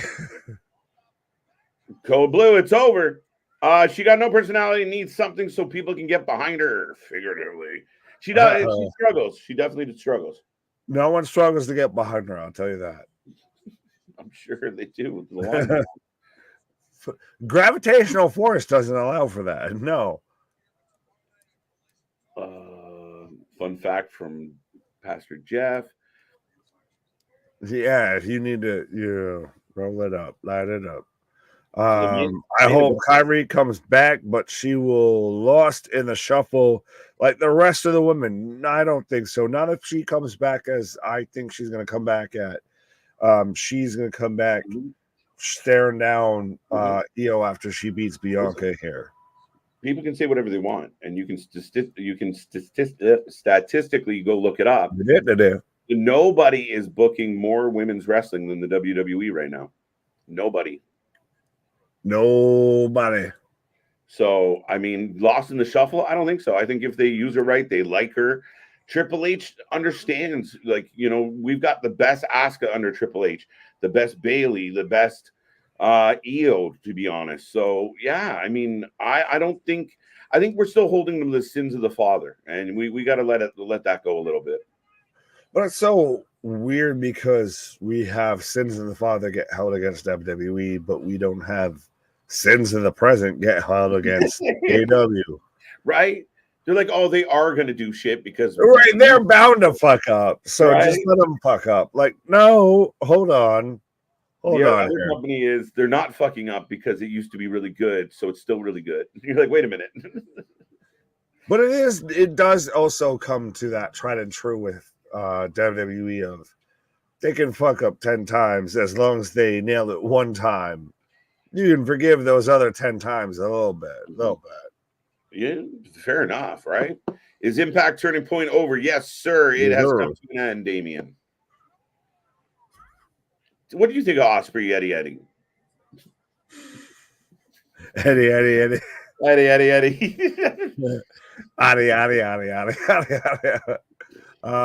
It apparently. I think this is all still warm-ups, respectfully and hopingly, when he goes to WWE. Interesting. I just hope. I hope. If he goes to AEW, boy, howdy, do you have a fucking mountain to climb? Because that's the thing is, we're not saying AEW doesn't have talent. AEW does not have the potential to do anything like that. It's they have the capability to. They just refuse to fucking do it. Yeah, I don't MJF, know. Kenny Omega, well, Adam Cole's injured. Takeshita, Daniel Bryan, well, he's injured. Claudio, Moxley, like you have what should be a fucking murderer's row of a roster, but you've burnt them and booked them to death. You've booked them into oblivion. Or underbooked them in a lot of cases, to be honest, Nick. Like you just say in the manner of what you've delivered, it's been like, I think that's my biggest thing. I know when the fans were like, well, just stop watching. It's kind of like I'm a masochist when it comes to this kind of thing. Like I'm a Leafs fan. I show up every season and think this is the year. And that's kind of how I feel about AEW right now is I'm showing up because I'm hoping it just kind of clicks. Right. I can say that as even I'm a Buffalo Bills fan of. You watch it and you tune in and you're like, granted, I've been dealt with it being a little bit better lately, but it's still one of those if you're like, wait, why the fuck are you doing this? Why don't you do this? Like, that's literally what you do as a fan of something. If you're passionate about something, if you're invested, if you give a shit, is when you want to sit there and critique. And this is, you should be doing this better. This is what you should be doing to make me more entertained. This is what you'd be doing to make multiple people more entertained. Mm-hmm. When you're passionate about something is when you critique it. When you're not passionate about something is when you're just like, you can have that. Hey, well, if you don't like it, then don't watch it. Like, no, I would want what I'm watching to be the best fucking product. Yeah. Whatever company, whatever time slot, whatever day, whatever time slot, anything. Fair. Sky Blue fighting dirty. She bites Shafir. All right, there you go. So maybe she's still kind of evil. The only can handle 2 women at a time in WWE. That is false. That is actually false. And you tell me another company that's booking more women's matches than WWE right now. So Impact. I think that's complete. No, they're not. On a weekly basis. It's the closest. I'll give you the closest. Yep. We get 1 token women's match Wednesdays and Fridays and Saturdays. That's all we generally get. NXT's given us shows that have been upwards of 80% all female, including Halloween Havoc Night 1. Yeah. So, I mean, that idea that, they can only handle 2 women at a time is complete and utter bullshit. No offense, Chair. I mean that respectively, but that's not accurate rhetoric. Fair enough. I also smoke cigars. So does Bill Clinton. What's your point? For Pete's sake, can Archer win? No. And I was wrong about the main event, by the way. Yeah, we've got Garcia versus Trent Beretta. Garcia wrestling. Oh, here comes the air hump. Trust me, I feel like I need a Garcia later here with this. Like, I don't. Did he change? He's a great talent. Really is. We have stripped everything cool off of him. And just, you are the guy. They made him into Disco Inferno. You are just the fucking hip thrusting guy. Yeah. He's fucking Alex Wright. No one gives a shit. No, I mean, yeah. Super talented kid. I'm just kind of curious where they're going with him. And again, he just seems like a bit of a lost soul. 5-star match. Okay. Dun, dun, dun. That is so not true. Over a pack of cigarettes. Well, that depends on what your pack of cigars is. Yeah, very nice. I dabble into that every now and then. But that's one of those, if you're going to smoke a cigar, you got to clear your fucking schedule for the rest of the day. For what? If you're going to smoke a cigar, clear your fucking schedule. That shit takes a hot minute. I like a good stogie from time to time. Right, but you're going to tell me that don't take a couple hours? Yeah, I mean, you just kind of right. You know, you just kind of hang around. Like, I mean, right. No, like, I'm not knocking it. I'm just saying, if you're going to do it, be prepared to not be doing shit for a good hot minute afterward. Savor it. I'm not knocking it. I'm a fan of it. I'm just saying it's gonna take you a hot minute. Absolutely. Jeff's numbers show the least amount of people still do SIGs. There you go. If you criticize AEW, you hate wrestling and want it to fail, you're negative and block certain members of IWC. Yeah, I mean, that's just status quo. That's why we exist. Show me Dave Meltzer. But no, that's why we exist. I saw when I was kind of just floating around being a wrestling fan, there was a lot of that. And we wanted to do it where you could come and give your opinion. We don't always agree. We don't always get along. But at the end of the day, we wanted to be open. We wanted the IWC to find a place that they could just chat, watch the wrestling, enjoy it, have a few laughs. And again, to me, you're allowed, like I said, it's no different than your favorite sports team, band, TV show, movie. If you treat wrestling like every other sport form of entertainment, you either have good reviews or bad reviews when you're exposed to it. So, yeah, no, I think at the end of the day, you got to be. You can still hate your fucking team as they win and everything like that. That's the thing. This is the cheers of pro wrestling, of where everybody knows your name. Norm. What? Wouldn't consider 2 3-minute matches as real matches, and it's rough. That's inaccurate. Real. I hate to disagree with you. We watch all the shows, and the women aren't just getting 2 and 3 minute matches. That's not accurate. That's an old passe Vinceism. That is, you're reaching for. I don't have anything to actually say, so I'll just reach to the status quo. But I just feel like sometimes the wrestling fans, and not just wrestling fans, people in general, they hold on to past things. Like, they used to do this, and so I stopped kind of watching, but that must be what they still do. I mean, we've gotten a lot of NXT is a prime example of just and how it was the 2.0 era, and now it is arguably one of the best weekly shows in pro wrestling. Yeah, and I feel Impact gets that slag because they've had a bit of a bumpy, checkered past. People will just tell you straight out to your face of, well, Impact shit. You know, I remember when they used to do this or that, and you're like, it's come so far. Like, it's not what it used to be. And I feel like this is a perfect example. Like, we just watched more than a 2 3 minute match between Bianca and Io tonight. Right. or Bayley. I mean, they're consistently featured on both shows. We're getting a fatal 5-way at Crown Jewel, even though we didn't really want it. Halloween Havoc Night 1 was pretty much an all-women show.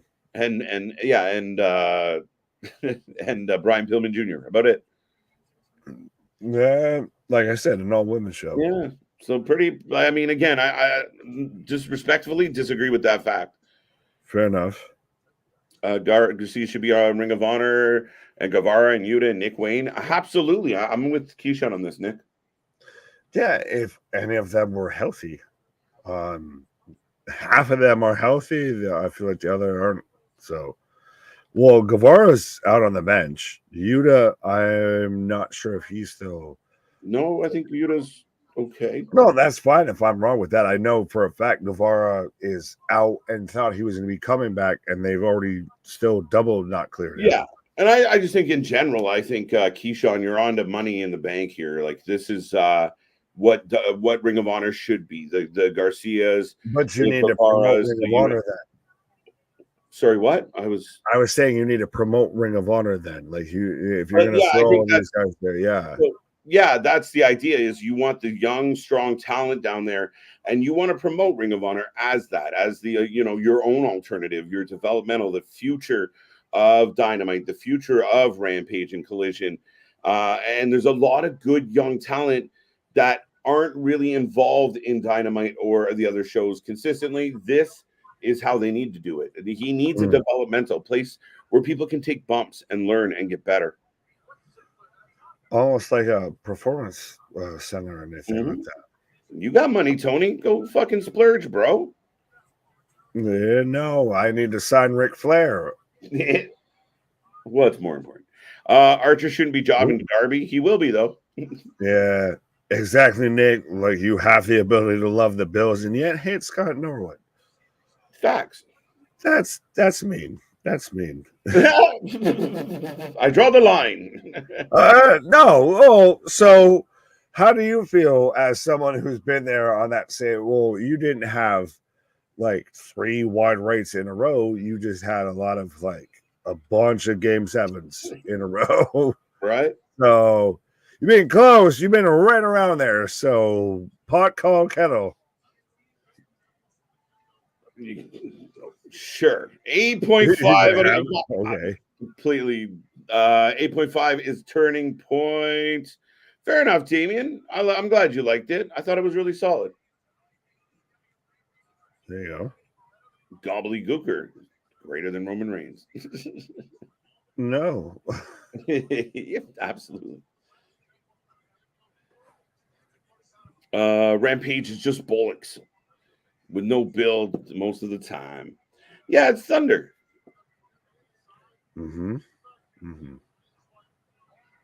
All we're missing is Glacier. 2. Boston Gamer, oh my God, it was a match of the year. Elsani, oh my God, it was match of the year. What are we talking about? 10:30. Not, I can already tell you, not whatever they're talking about. Okay. I'm gonna just tell you right now, not whatever you're talking about. They were very hard on Dynamite. Chat, you're losing it. Honest, the term you're looking for is honest. When, like I said, to me, the biggest telling point with a lot of the stuff with AEW is when your core, your ride or die fan base is out there and questioning and really starting to, it's getting choppy waters amongst your ride or die fan base. Oh, you're in for some struggles there, Tony, because WWE at least they've cast their net wide enough. So if one little group gets rocky, all right, cool. So we'll just cut you loose and then the rest will float along. AEW is ride or die with their core audience right now. And that's really starting to get sour. Yeah, no, it really is. And I mean, they need, I was just reading the comment here from Keyshawn saying about, JD and his buddy was hard on the booking. That's what I mean. The diehards are starting to give out. The diehards are starting to give way. Well, fucking expecting JD and his buddy to be steadfast on any point is expecting to fucking, some Walmart Scott's 1000 fucking tissue paper to fucking hold up on you. They're going to give way at the sight of any sort of shit that they don't like. Trust me, JD is going to fucking turncoat on anything. We've already seen it with Meltzer, who's sitting there. He's the fucking, let me see how quick this rat can get off the ship here. Oh, I mean, and Meltzer's definitely distancing himself. And I mean, listen, I've said it for a long time. The people, especially the people that have a platform that are vocal about what they're watching, instead of just showing up every week and then going live and telling your very mono thinking group, it was awesome. It was awesome. It was awesome. It was awesome. It was awesome. It was awesome. The show will never progress. The show will never change. The show will never strive for more. You got to be open, and that's what we always know. Some people don't always love what we got, but at the end of the day, you gotta be honest about it. If you're gonna go public and you're gonna use your platform, be honest. Help make the show better. Right. We were in the WWE shells for the longest time, and now it's just everybody's just really realizing that certain shit's coming around here. Yeah. Oh, this match is still going, by the way. It's Garcia and Trent, if anybody was wondering. Yeah, this is now just becoming the countdown to fucking Crown Jewel, because we're going to be back here in about 12 hours, honestly. Quick time. Yeah. Dun, dun, dun. About 12 hours, yeah. We're getting there. Yeah, like I said, this is now becoming the closing time. More like blunder, KJ. What is going on with the chat? Do you guys get your vitamins at Big Lots or something? Yeah, sometimes we just gotta get everyone fucking brain power. I don't know. I think depends on what vitamins you're on, Big Dog. Give Taylor some love. He did his best. No. Oh. He only got that gimmick because of a fucking rib. Just end it. Big DDT. I had high hopes for AEW when they came out, but they just can't get out of their own way. It's like that scene from this is the best analogy ever. 33 1/3, where the whole crowd face palms themselves at once. I thought you were going to say it was like the OJ scene where you just can't help but hurt him. He's stepping in everything like the fucking Sideshow Bob. Every time he, right? Fair enough. Well, no, Boston had an answer here to, I guess we're that delayed on the chat and everything, this is why we have the super chats. We were answering their questions to the chat of how did you feel about the Ospreay match, but that was 10 years ago and they read them now. That was 86 years ago. With Rose just throwing her fucking jewel into the sea with the Titanic. All right. But yeah, I thought Eddie and Ospreay was okay. I thought the whole pay-per-view was okay. I think tonight has been okay. Tonight has been overall consensus across the board. Okay. Overall basis is just okay. Okay. Okay, Gaby. I'll take your word for it. Got that. Biggest mistake Vince ever made with Terry Taylor making him the Red Rooster makes me wonder what kind of vitamins Vince was on back in the day. None. That's the fucking crazy part. No, he was. His more were intravenously than puffery. Oh God. Yeah, you may not be wrong. Yeah. I got the Garcia wins with the crossface on. Yeah. Oh no, we're cutting a promo now. I think he was on everything but the vitamins. He could have used some vitamins. No, depends on what vitamins you're talking about, sir. Well, I'm talking about, the sacred. I know, but still. I wouldn't class the other things as vitamins. Right, but this is how you say things and not get in trouble. Yes. So we almost need another code word for the other stuff. Whoa. We're trying to Speaking in tongues. Tony and the EVPs are ruining AEW. Until that is out of the way, AEW will continue to flounder. Ooh. See, it's so funny because you finished that sentence right out of the first line there of Tony is fucking up AEW. You didn't need even the EVPs at this point. It's reached that point of just Tony. Just Tony's fucking up. We don't even need to go any deeper. Right. I have a fetish for greed. What? I just said what he said. He's challenging Maxwell?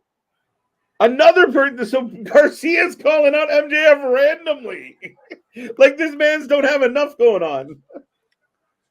When this man has to do anything and everything, you're gonna go to an AEW show and MJF's gonna hand you your hot dog and your popcorn, take your ticket at the fucking ticket booth, walk you to your seat, sit there and turn around and have a fucking prelim match defending the Ring of Honor tag titles, have a mid-card match to kick off the fucking pre-show versus so-and-so on the mid-card, and then still be wrestling in the main event. This man is literally the end-all be-all when it comes to AEW. The perfect example. There's nobody else that can do what he does. No, and the perfect example right there is Daniel Garcia. Let's ignore all the side factors. He offers this really good promo. He's heated. He's telling MJF he wants to beat him up. He finishes this promo at the end of the show, drops the mic, and humps the air. You're like, fuck. That's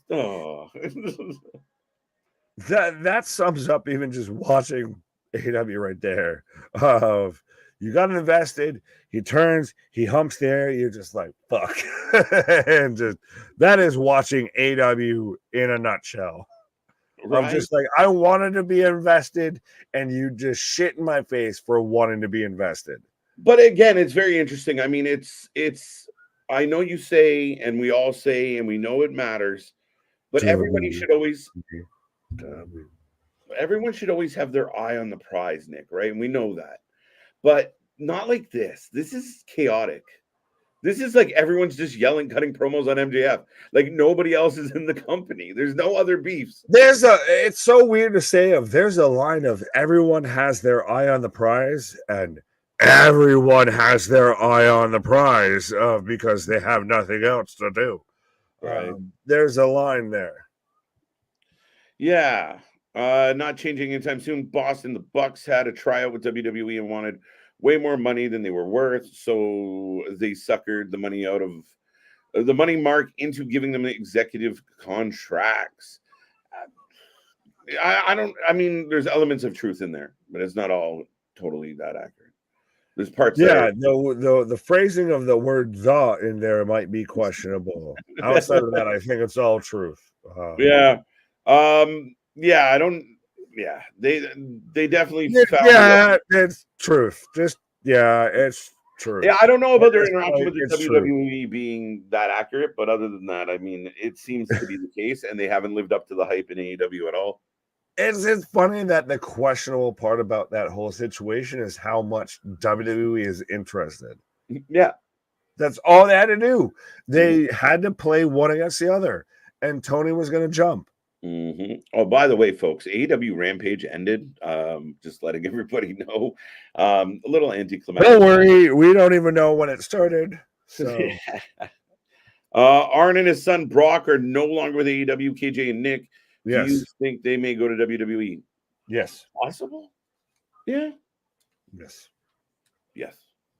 Yes. Yes.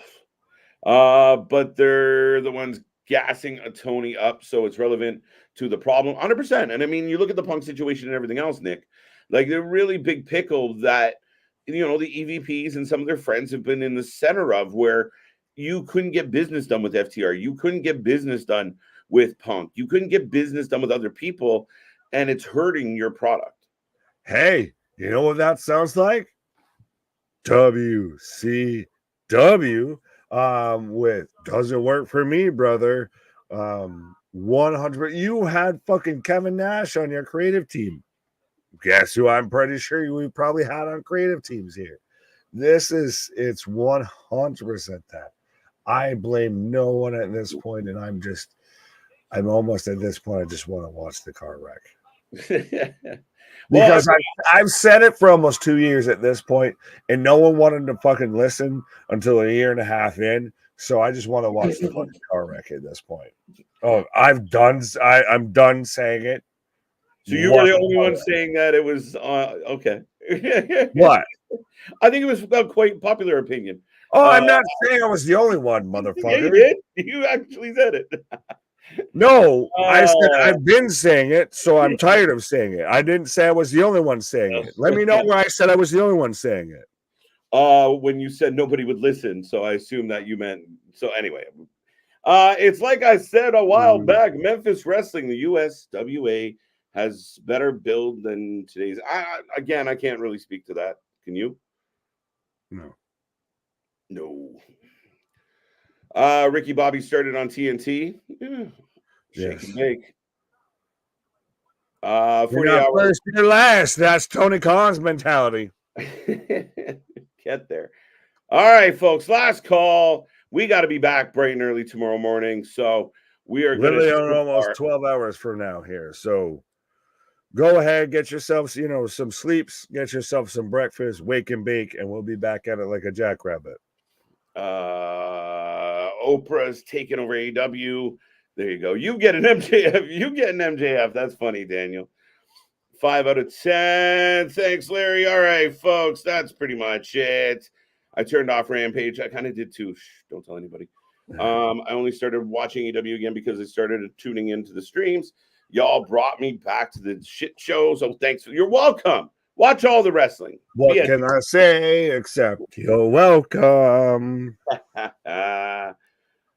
But yes, folks, I will say again before we say goodnight, we are back at 11:30 a.m. tomorrow. It's going to be a fun one. We are stacked all weekend long. Make sure you hit like, subscribe, be a friend, tell a friend. Click all our links below. Don't forget our merch and check us out on all our socials, including TikTok. Big Nick. That's it. Our shit is real. Our shit is raw. Our shit is authentic. When you're talking about the wrestling, I'm going to put that for life with it. See you on the flip side, folks. Tomorrow morning, we're in Saudi. Crown Jewel. Bye.